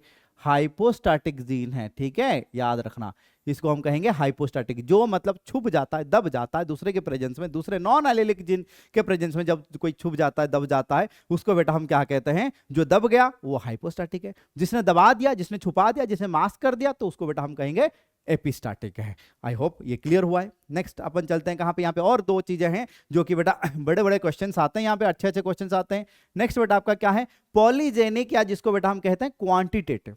जैसे हम बात कर रहे थे बेटा प्लियोट्रोपी में, हम क्या बात कर रहे थे कि एक जीन होगा, एक से ज्यादा कैरेक्टर को बेटा कंट्रोल करता होगा, उसको बेटा हम क्या कहेंगे, प्लियोट्रोपी। बट जब आपका क्या होगा, एक ही कैरेक्टर होगा, कैरेक्टर बेटा क्या होगा, एक ही होगा, बट उसको कंट्रोल करने के लिए एक से ज्यादा जीन इन्वॉल्व हो रहे होंगे, तो उसको बेटा हम क्या कहेंगे, एक ही कैरेक्टर को रिप्रेजेंट करते हैं। ठीक है, तो उसको बेटा हम क्या कहेंगे, क्या कहेंगे, पॉलीजेनिक बेटा हम कहने वाले हैं। ठीक है, तो क्या कहेंगे, पॉलीजेनिक। ठीक है, तो सबसे पहले बेटा हम बात करते हैं एग्जांपल, सबसे पहले आपको याद रखना है एग्जांपल बेटा कौन सा लिया है, जो आपका वीट का जो कर्नल, कर्नल मतलब कुछ नहीं होता बेटा, सीड होता है। ठीक है, वीट का जो सीड है, गेहूं जो है बेटा, ठीक है, गेहूं जो है ये बेटा दो पॉलीजिन से कंट्रोल होता है। जब दो पॉलीजिन से कंट्रोल होता है तो मैं थोड़ा सा यहाँ पे आपको मेंशन करके दिखा देता हूं। मान लीजिए कैपिटल ए कैपिटल बी ऐसा कुछ है और बिल्कुल डोमिनेंट जीन नहीं है, तो नंबर ऑफ डोमिनेंट जीन के ऊपर डिसाइड होगा कि मतलब आपका क्या होगा बेटा, आपका कलर क्या होने वाला है। अगर 4 डोमिनेंट जीन रहेंगे तो एक कलर होगा, 3 डोमिनेंट जीन होंगे और एक कलर आएगा, 2 डोमिनेंट जीन से एक कलर आएगा, 1 डोमिनेंट जीन से एक कलर आएगा, 0 डोमिनेंट जीन मतलब सारे के सारे रिसेसिव होंगे तो एक कलर आएगा। तो इसीलिए आपका जो फिनोटाइप है 1 2 3 4 5 फिनोटाइप बेटा आपको देखने को मिलेगा, जो कि देख रहे हो ये 1 2 3 4 5 फिनोटाइप देखने को मिलेगा। ये जो बीच के जो 6 4 जो हैं, ठीक है, 4 6 4 जो हैं, ये बेटा आपका क्या हो जाएगा, this is like a dihybrid, ठीक है, बट एग्जैक्टली डाइहाइब्रिड नहीं है, ठीक है। अब इसमें क्या होगा कि जो एक्सट्रीम एंड में जो चीजें हैं वो बेटा आपका क्या होगा, एक्सट्रीम फिनोटाइप्स को दिखाएंगे, और जो बीच में जो है बेटा ये क्या होगा, इंटरमीडिएट फिनोटाइप को दिखाएगा। मतलब 16 में से 2 बेटा क्या हो जाएंगे, एक्सट्रीम में रहेंगे, 14 जो होंगे वो बेटा क्या होंगे, इंटरमीडिएट वाले होने वाले हैं। इसका ग्राफिकल एनालिसिस के ऊपर भी क्वेश्चन बन सकता है। अगर इसका अगर ग्राफ देखने जाएं तो ग्राफ हिस्टोग्राम वाला अगर चीजें देखने जाएं तो कुछ चीजें ऐसे बनेगा। तो यहां पे कुछ इस प्रकार के बनने वाला है बेटा, देख सकते हो, यहां पे बनाता हूं, ठीक है। तो क्या बनेगा 1 देन तुम्हारा 4 6 4 1, कुछ इस प्रकार के बेटा क्या होंगे बेटा, आपका ग्राफिकल एनालिसिस में कुछ ग्राफ कुछ ऐसे टाइप का मिलने वाला है, ठीक है, ठीक है। आई होप ये समझ में आ गया होगा, ठीक है। चलिए फिर अगले स्लाइड की तरफ चलते हैं।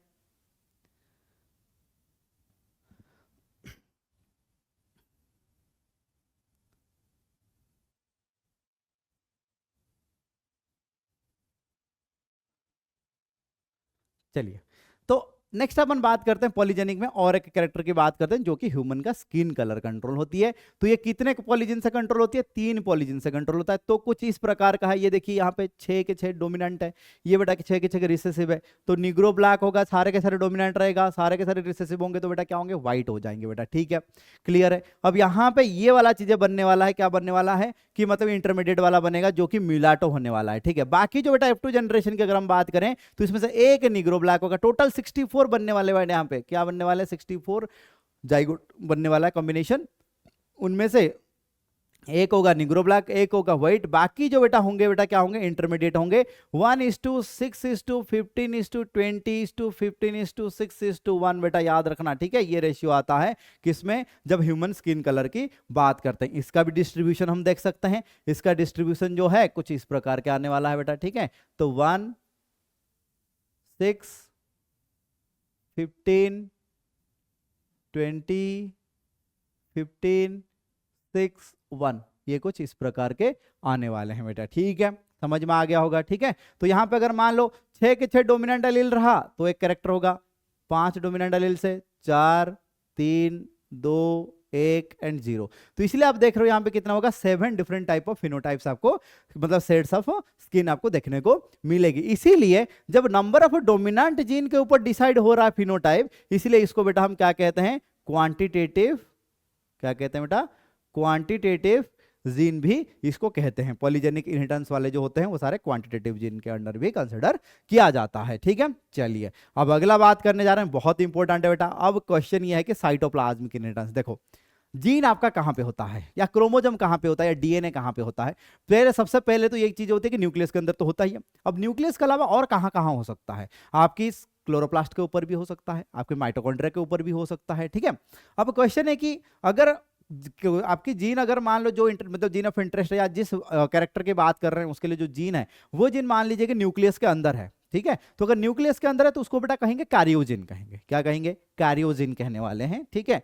तो क्या कहेंगे बेटा, कैरियोजिन करने वाले। अगर मान लो साइटोप्लाज्म में पढ़ा है, साइटोप्लाज्म में कहां हो सकता है, मैंने बताया माइटोकॉन्ड्रिया में हो सकता है, माइटोकॉन्ड्रिया तो प्लांट में भी है, एनिमल में भी है, क्लोरोप्लास्ट खाली प्लांट में होती है। तो वो अगर वहां पे अगर जीन रहेगा किसी कैरेक्टर को मान लो कि कंट्रोल कर रहा, तो उसको बेटा हम क्या कहेंगे, साइटोजिन कहेंगे, क्या कहेंगे, साइटोजिन कहेंगे। अब क्वेश्चन है कि सर हमें कैसे पता पड़ेगा साइटोजिन है कि साइटोजिन नहीं है। देखो बेटा यहाँ पे बढ़िया सा चीज है जो बताया नहीं एनसीईआरटी ने, एक साइटोजिन को अगर चेक करना है ना बेटा तो आपको क्या करना पड़ेगा, हाँ रेसिप्रोकल क्रॉस करनी पड़ेगी। क्या करनी पड़ेगी बेटा, रेसिप्रोकल क्रॉस करनी पड़ेगी, ठीक है। तो ये ह्यूमन रिप्रोडक्शन वाली चैप्टर में आपने ये बिल्कुल ये पढ़ा है कि जब मतलब मेल गैमेट फीमेल गैमेट के साथ फ्यूज होता है तो फीमेल गैमेट का जो माइटोकॉन्ड्रिया है वही जाइगोट का माइटोकॉन्ड्रिया होता है। मेल गैमेट से स्पर्म से या पोलन ग्रेन से ओनली न्यूक्लियस कंट्रीब्यूट होता है जाइगोट बनाने के लिए, ना कि कोई साइटोप्लाज्म का कोई भी चीज नहीं आता है। तो इसीलिए जो हमारे अंदर जो मतलब माइटोकॉन्ड्रिया है, वो माइटोकॉन्ड्रिया किसका है? हमारे मम्मी का है, ठीक है। तो साइटोप्लाज्मिक जो जीन है, तो साइटोप्लाज्मिक इनहेरिटेंस जो है उसको और एक नाम से भी बताया जाता है, मैटरनल इनहेरिटेंस भी कहा जाता है। क्या कहा जाता है बेटा? मैटरनल इनहेरिटेंस, क्योंकि मदर से बच्चों में आती है।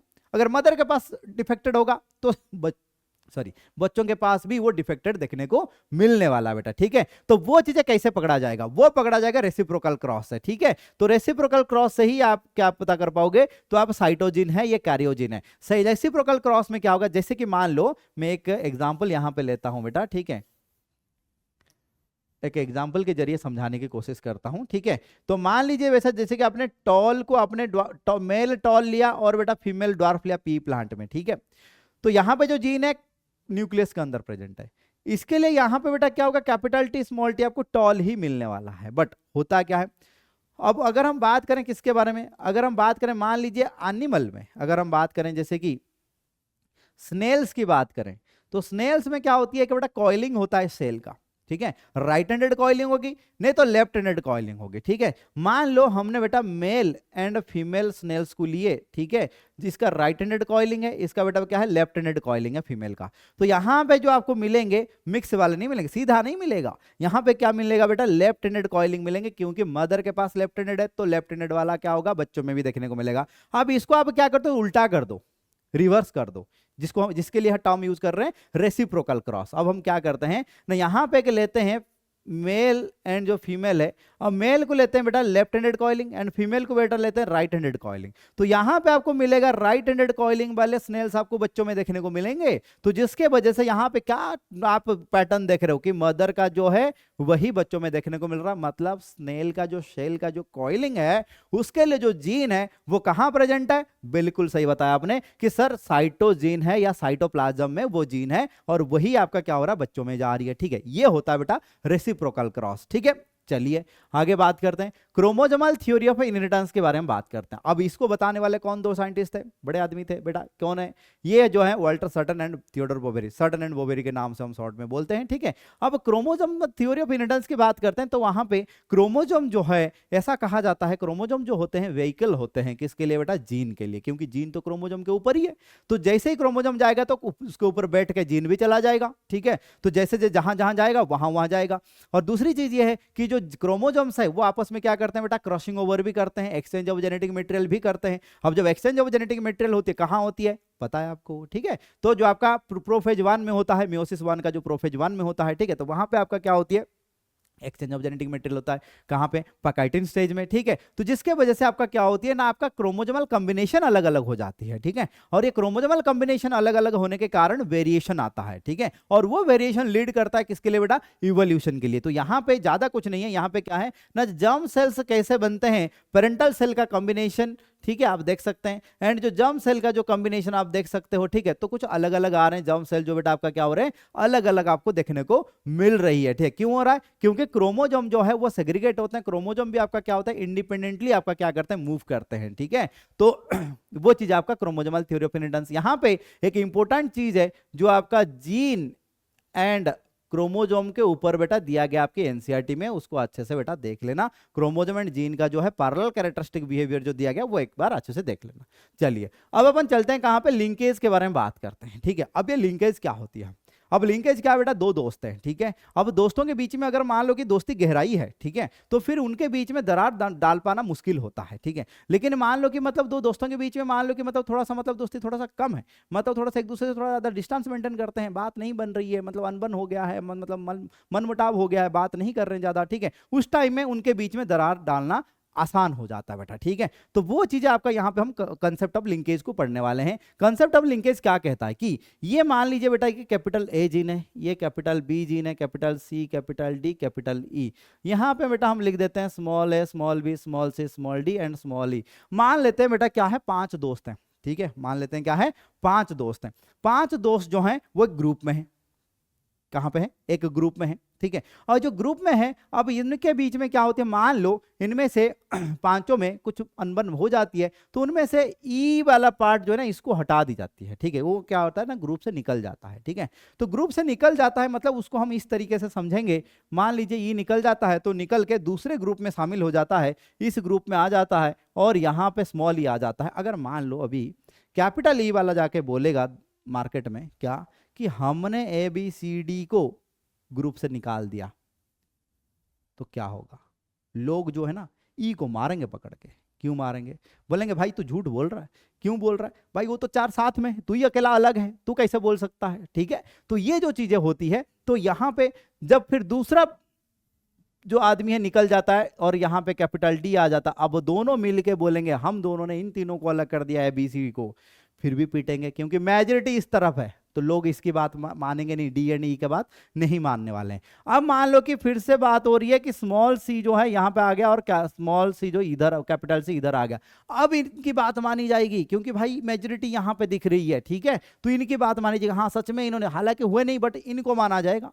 तो बात मैं क्या बताने की चाह रहा हूं, सुनो कि एक चीज है जो बेटा लिंकेज होता है, फिर लिंकेज क्या होती है, physical association between the genes on a chromosome. अगर मान लो क्रोमोसोम के ऊपर, ऑब्वियस बात है जैसे कि हमने पढ़ा हुआ है, ठीक है, हमने क्या पढ़ा हुआ है ह्यूमन जीनोम प्रोजेक्ट में, बेटा आप लोगों ने पढ़ा होगा, सुना होगा कि ह्यूमन जीनोम प्रोजेक्ट में silent feature of human genome project में देखा होगा कि around 2968 number of chromosomes are present on chromosome number 1, 2968 number of genes are present on chromosome number 1। अगर इतनी सारे जीन है एक क्रोमोसोम के ऊपर है, तो दो जीन के बीच में थोड़ा डिस्टेंस होगा, अलग अलग इक्वल डिस्टेंस में होंगे, इसका कोई गारंटी नहीं है, अलग अलग डिस्टेंस में होंगे, बट एक ही क्रोमोसोम के ऊपर है, तो इसलिए इनके बीच में कुछ ना कुछ बॉन्डिंग तो होगा ही ना। तो इनके बीच, जैसे हम अपने घर की बात कर रहे हैं, घर में जो मेंबर्स हैं, जो लोग हैं, आपस में बॉन्डिंग होती है भाई दूसरे घर के लोगों के कंपैरिजन में, ठीक है। तो हमारे घर के अंदर के लोगों के बीच में बॉन्डिंग ज्यादा होती है, ठीक है। तो ये जो बॉन्डिंग की बात कर रहे हैं, वही बॉन्डिंग जो होता है ना बेटा, लिंकेज कहा जाता है, ठीक है। तो जो physical association between the genes is called as what, linkage.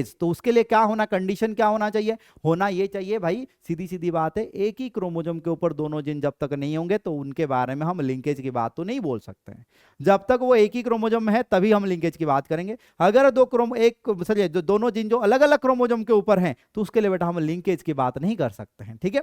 चलिए, तो यहां पे लिंक्ड जीन क्या होती है ना, लिंक्ड जीन होती है when the many genes are present on a chromosomes, ठीक है।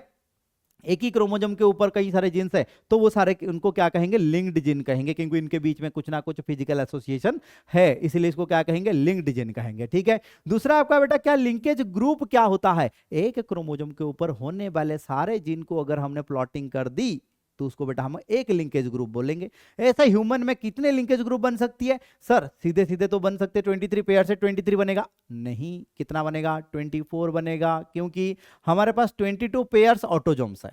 तो 22 पेयर्स ऑटोजोम्स है, मतलब हर एक ऑटोजोम पेयर में से एक। अब बोले सर एक क्यों ले रहे हो, दो क्यों नहीं ले रहे हो, अरे दो इसलिए नहीं ले रहे हैं क्योंकि उसी का एलील तो दूसरे के ऊपर होगा, होमोलोगस क्रोमोसोम है तो एलील तो होगा उसी के ऊपर, तो लेने का क्या मतलब है, क्योंकि यहाँ पे तो कैरेक्टर की बात कर रहे हैं ना बेटा, हम एलील की थोड़ी बात कर रहे हैं, कैरेक्टर की बात कर रहे हैं, ठीक है। तो इसलिए 22 लेंगे, ठीक है। और उसके अलावा और क्या क्रोमोसोम है सर, एक्स क्रोमोसोम ही तो है, हाँ बिल्कुल है, वाई को कैसे भूल गए भाई, वाई भी तो है, जिसके वजह से यहां पे कितना बनेगा, 24 लिंकेज ग्रुप बनेगा। अब यहां पे और एक ट्विस्ट बता देता हूं, अगर यहां पे फीमेल के बारे में बात करें तो फीमेल में बेटा 23 ग्रुप है बेटा, लिंकेज ग्रुप कितना बनेगा 23, बट वहीं पे अगर मेल की बात करें ना भैया तो यहां पे कितना आ जाएगा 24 आ जाएगा, ठीक है। ये समझ में आ गया, ठीक है। चलिए अब यहां पे बात करते हैं कि जो आपका लिंकेज की बात कर रहे हैं, जो आपका physical association between the genes की बात कर रहे हैं, वो लिंकेज को ब्रेक कौन कर सकता है, वो लिंकेज को बेटा ब्रेक करेगा कौन ना, आपका क्रॉसिंग ओवर, ठीक है। तो जो आपका क्रॉसिंग ओवर जो है ये लिंकेज को ब्रेक कर सकता है, क्योंकि इनके बीच में बेटा लिंकेज था capital C capital T capital E था, अब इनके बीच में ब्रेक होने का एक ही चांस है, क्या है भैया ना, सीधी सी बात है क्रॉसिंग ओवर। अगर एक्सचेंज ऑफ जेनेटिक मटेरियल होगा तो लिंकेज क्या होगा, ब्रेक होगा। अब क्वेश्चन है जिनके बीच में डिस्टेंस कम होगा उनके बीच में बॉन्डिंग ज्यादा होगा, तो वहां पे क्रॉसिंग ओवर होने का चांसेस कम होगी बेटा, ठीक है। तो यहां पे फैक्टर्स की अगर हम बात करें क्रॉसिंग ओवर के लिए, डिस्टेंस ज्यादा होगा तो क्रॉसिंग ओवर ज्यादा होगा, तो क्रॉसिंग ओवर ज्यादा होगा तो लिंकेज वीक होगी, तो क्या होगा बेटा, यहां पे लिंकेज क्या होगी बेटा, वीक होगा। समझ में आ गई बात। और लिंकेज वीक होगा, जीन के बीच में दूरी ज्यादा होगा, दूरी ज्यादा होगा तो मैपिंग ऑफ जीन में आपको डिस्टेंसली लोकेटेड देखने को मिलेंगे।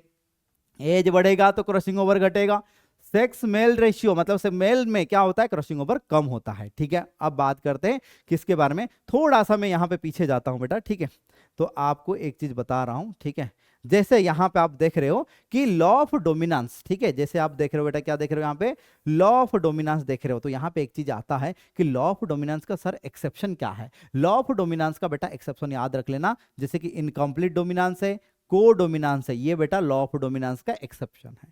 सिमिलरली लॉ ऑफ सेग्रीगेशन की बात करें, सेपरेशन की बात कर रहे हैं। ठीक है, तो सेग्रीगेशन की बात करें तो सेग्रीगेशन तो होगा नहीं। अब सेग्रीगेशन कब नहीं होता है, जब बेटा हम कहते हैं क्रोमोजोमल नॉन डिसजंक्शन होती है। क्या होती है बेटा आपका, क्रोमोजोमल नॉन डिसजंक्शन। ठीक है, देखेंगे क्लाइनफेल्टर सिंड्रोम, टर्नर सिंड्रोम कैसे बनती है, वो क्रोमोजोमल नॉन डिसजंक्शन के कारण होती है। मतलब जो होमोलोगस पेयर है, अगर मान लीजिए गलती से सेपरेट नहीं होता है तो क्या होगा, क्लाइनफेल्टर सिंड्रोम होगा, टर्नर सिंड्रोम होगा। ठीक है, चलिए लॉ ऑफ इंडिपेंडेंट असॉर्टमेंट का एक्सेप्शन क्या है sir, law of independent exception का जो एक्सेप्शन है, लॉ ऑफ इंडिपेंडेंट असॉर्टमेंट का जो एक्सेप्शन है वो बेटा आपका क्या है, लिंकेज है। अगर सुन लो भैया कि अगर मान लो जो मेंडल ने जो seed colour and seed shape जो कैरेक्टर लिया था, उनका किस्मत अच्छा था कि ये दोनों क्रोमोजम, दोनों जीन जो है, जो दोनों कैरेक्टर के लिए जो जीन था वो अलग अलग क्रोमोजम के ऊपर था भैया, जिसके वजह से उनका क्या हुआ, वहां पे ये लिंकेज वाला फेनोमेना नहीं आया।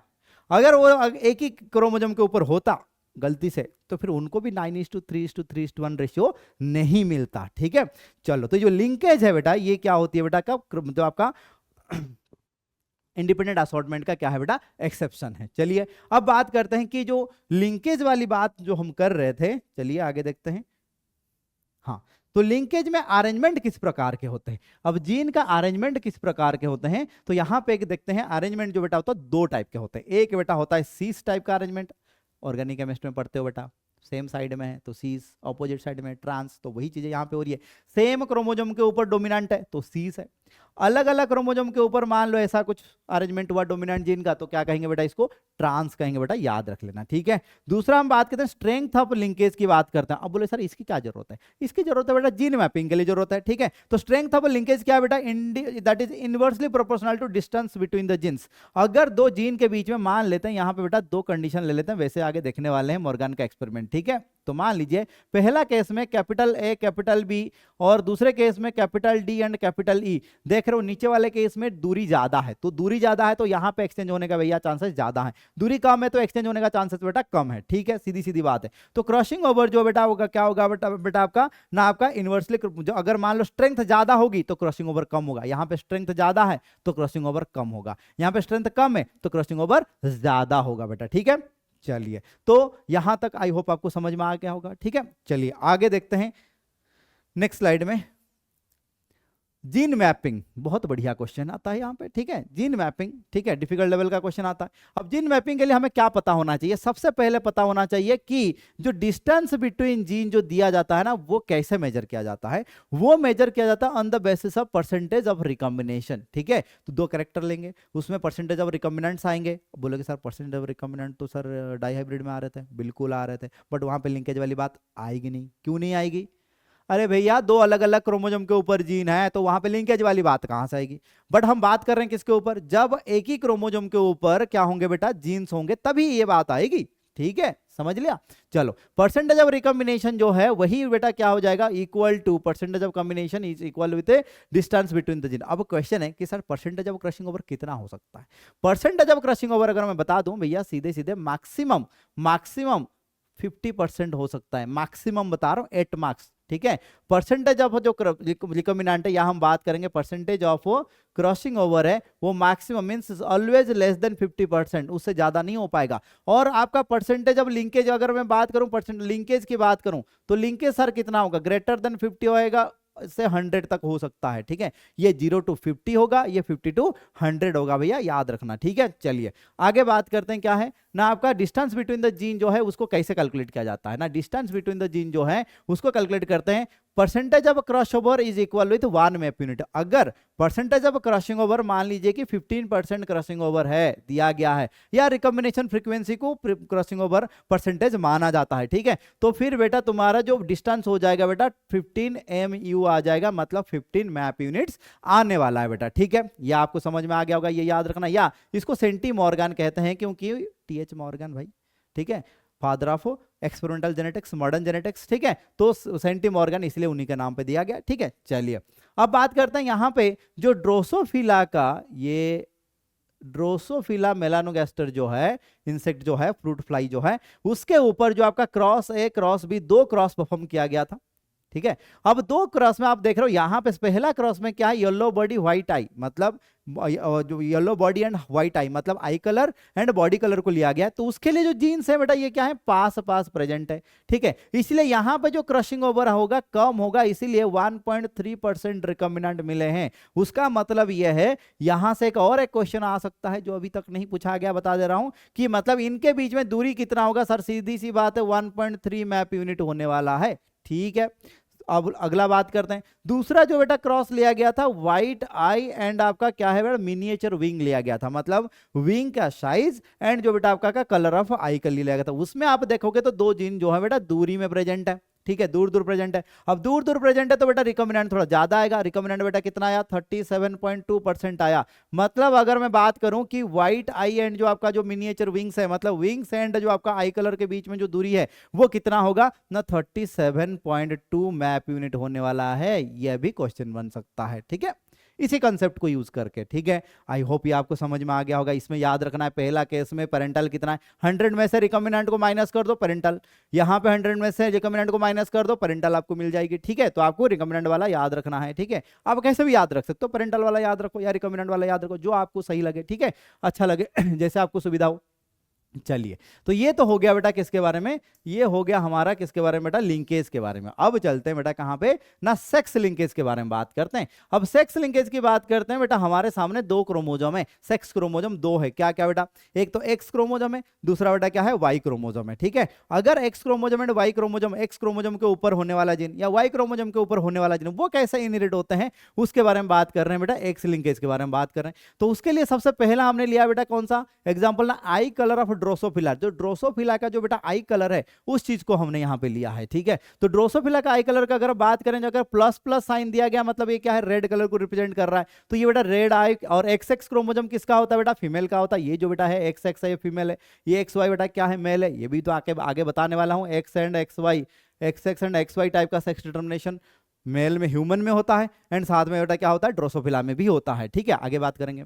अगर x प्लस एक्स डब्ल्यू, अभी जहां पे जो प्लस वाला साइन है ये डोमिनेंट है किसके ऊपर, w के ऊपर, इसीलिए यहां पे भी बेटा क्या होने वाला है, कलर होने वाला है रेड। फिर आपका डब्ल्यू डब्ल्यू होगा तो ये बेटा क्या हो जाएगा, व्हाइट आई हो जाएगी। सिमिलरली मेल में देख लें 2 कॉम्बिनेशन मिलने वाला है, एक्स प्लस मिलेगा जो एक रेड आई मेल होगा एंड एक्स के ऊपर ही होने वाला है, वाई के ऊपर तो हो ही नहीं सकता, क्योंकि जो ड्रोसोफिला का जो आई कलर है वो कहां पे होता है बेटा, उसके लिए जो जीन होता है कहां पे होता है, एक्स क्रोमोसोम के ऊपर होता है, ना कि भैया वाई के ऊपर होता है, ठीक है। तो एक्स डब्ल्यू वाई हो जाएगा तो ये बेटा आपका क्या हो जाएगा, व्हाइट कलर मेल हो जाएगा, ठीक है। तो प्लस जो है बेटा आपका रेड जो कि डोमिनेंट है, डब्ल्यू जो बेटा आपका व्हाइट है जो कि बेटा आपका क्या है, रिसेसिव है। हेमोफीलिया की बात करें तो ह्यूमन में जो हेमोफीलिया होता है जिसको हम ब्लीडर्स डिसऑर्डर कहते हैं, जो कि आपका factor number 8 anti haemophilic factor ना बन पाने के कारण ये प्रॉब्लम क्रिएट होती है, ठीक है, जिसको बेटा हम कहते हैं हेमोफीलिया कहते हैं, मतलब डिले इन ब्लड क्लटिंग या ब्लड क्लटिंग नहीं होता है, ठीक है। तो वो आपका क्या होती है बेटा, किस प्रकार के होते हैं, उसके लिए बेटा हमने रिप्रेजेंट किया है स्मॉल एच। अगर स्मॉल एच रहेगा तो बेटा हेमोफीलिया हो जाएगा, किसमें, मेल में। बट फीमेल में देखो जब तक दोनों एक्स क्रोमोसोम के ऊपर एच नहीं रहेगा तब तक क्या होगा बेटा, हेमोफीलिया होगा। दूसरे में बेटा क्या हो जाएगा, कैरियर होगा, क्योंकि नॉर्मल जीन जो है, नॉर्मल जीन जो है, और नॉर्मल जीन जो होता है डोमिनेंट होता है किसके ऊपर, एच के ऊपर। क्योंकि जो हेमोफीलिया है ये बेटा आपका क्या है ना, एक्स लिंक्ड रिसेसिव डिसऑर्डर है। क्यों, क्योंकि ये जो बेटा हेमोफीलिया डिजीज होती है वो एक रिसेसिव जीन के कारण होता है, ना कि डोमिनेंट जीन के कारण होता है, ठीक है।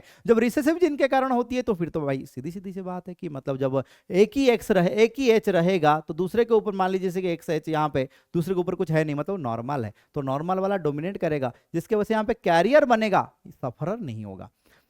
एक्स एक्स होगा तो बेटा यहाँ पे नॉर्मल हो जाएगी। सिमिलरली अगर मेल में बात करें एक्स एच वाई में क्या हो जाएगा बेटा, हेमोफीलिया हो जाएगा, एंड एक्स वाई में बेटा क्या हो जाएगा, नॉर्मल हो जाएगा। इसके ऊपर भी क्वेश्चन करवाया हूं, ठीक है, पीवाई क्यूज में देख लेना बेटा, ठीक है।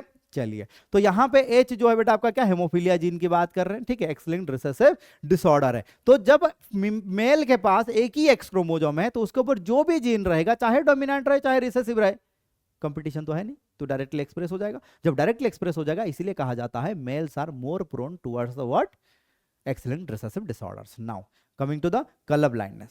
ठीक है। कलर ब्लाइंडनेस में क्या होती है कि कलर ब्लाइंडनेस को चेक करने के लिए हम चार्ट यूज करते हैं, जिसको बेटा हम कहते हैं इशिहारा चार्ट। क्या कहते हैं बेटा? इसी कलरफुल चार्ट होता है, उसमें नंबर होते हैं, डॉट्स होते हैं, तो उससे हमें पता करते हैं। ठीक है। देन अगर दोनों मान लो कि दोनों जगह अगर मान लो एक्सी एक्सी रहेगा फीमेल के ऊपर, तो बेटा कलर ब्लाइंड हो जाएगा। सिमिलरली एक ही रहेगा दूसरे के ऊपर नॉर्मल रहेगा, तो बेटा क्या होगा? कैरियर होगा। तो सबसे पहले तो ये भी पता होना चाहिए भाई कलर ब्लाइंड होता क्या है। जब हम RGB जो स्टैंडर्ड कलर्स हैं, जो आपका रेड ग्रीन ब्लू है, उनको अगर आइडेंटिफाई, उनके बीच में अगर आइडेंटिफाई करने में सक्षम नहीं है, ठीक है, तो उसको बेटा हम कहते हैं, क्या कहते हैं? कलर ब्लाइंड कहते हैं। ठीक है। चलिए, जब XX होगा तो उसका बेटा क्या कहेंगे? नॉर्मल कहेंगे बेटा। ठीक है।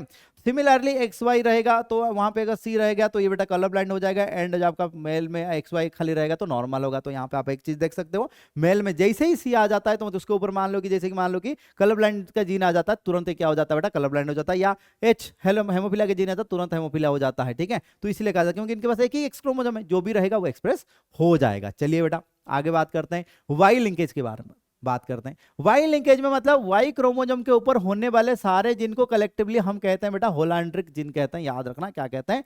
होलांड्रिक जिन। तो इसमें जो एग्जांपल आता है बेटा आपका क्या आता है? हाइपर ट्राइकोसिस आता है। क्या आता है? हाइपर ट्राइकोसिस मतलब excess hair on ear pinna. Ear pinna के ऊपर बहुत ज्यादा हेयर आना, तो वो सबके अंदर नहीं होता है। ठीक है। जिनके मतलब ग्रैंडफादर में है, फिर वहां से बेटा किस में आएगा बेटा? फादर में आएगा, उससे बेटा क्या आ जाएगा? ग्रैंडसन में आएगा। ठीक है। तो मेल टू मेल ट्रांसमिट होता है। ठीक है। चलिए फिर हम बात करते हैं बेटा, एक नया चीज है, बहुत इंपॉर्टेंट चीज है, सेक्स लिमिटेड ट्रेट। जैसे कि सेकेंडरी सेक्सुअल बिहेवियर या कैरेक्टर को एक्सप्रेस करने वाला जो जीन है वो मेल में भी है, फीमेल में भी है। ये जो जीन है ये दोनों में है। ठीक है। दोनों में है बेटा। ठीक है। मतलब मेल सेकेंडरी सेक्सुअल बिहेवियर को दिखाने के लिए फीमेल के अंदर भी जीन है, एंड फीमेल सेक्सुअल कैरेक्टर को दिखाने के लिए वो मेल के अंदर भी जीन है। बट क्वेश्चन ये है, normal human male and female में, मेल में तो मेल वाला कैरेक्टर दिखता है, फीमेल वाला नहीं दिखता है। फीमेल में फीमेल वाला दिखता है, मेल वाला नहीं दिखता। क्यों दिख नहीं होता है? वो आपका होता है सेक्स लिमिटेड ट्रेट होता है। मतलब जो फीमेल वाला जीन, जो फीमेल कैरेक्टर के लिए जो जीन हम नॉर्मल मेल के अंदर है, वो बेटा क्या होता है? डोमिनेट, मतलब आपका रिसेसिव, मतलब मास्क हो जाता है, लिमिटेड हो जाती है। समझ में आ गई बात? ओनली मेल वाला कैरेक्टर दिखेगा मेल में, ओनली फीमेल वाला कैरेक्टर दिखेगा फीमेल में। ठीक है। इसको बेटा हम कहते हैं सेक्स लिमिटेड। अब बढ़िया क्वेश्चन यहां पे आता है, कौन सा? Sex influenced. ठीक है। सेक्स इन्फ्लुएंस की बात करें, जो कि पैटर्न ऑफ बाल्डनेस को रिप्रेजेंट कर रहा है। ठीक है।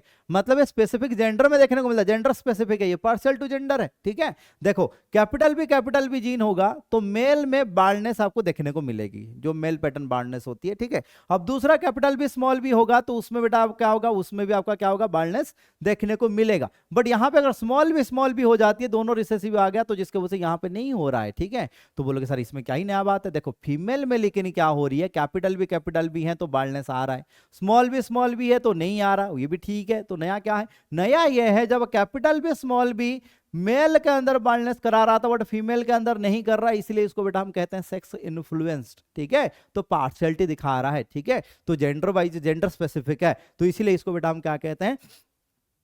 सेक्स इन्फ्लुएंस्ड कहते हैं। चलिए आगे बात करते हैं, नेक्स्ट क्या है? नेक्स्ट टॉपिक बेटा बहुत इंपॉर्टेंट है, सेक्स डिटर्मिनेशन की बात करते हैं।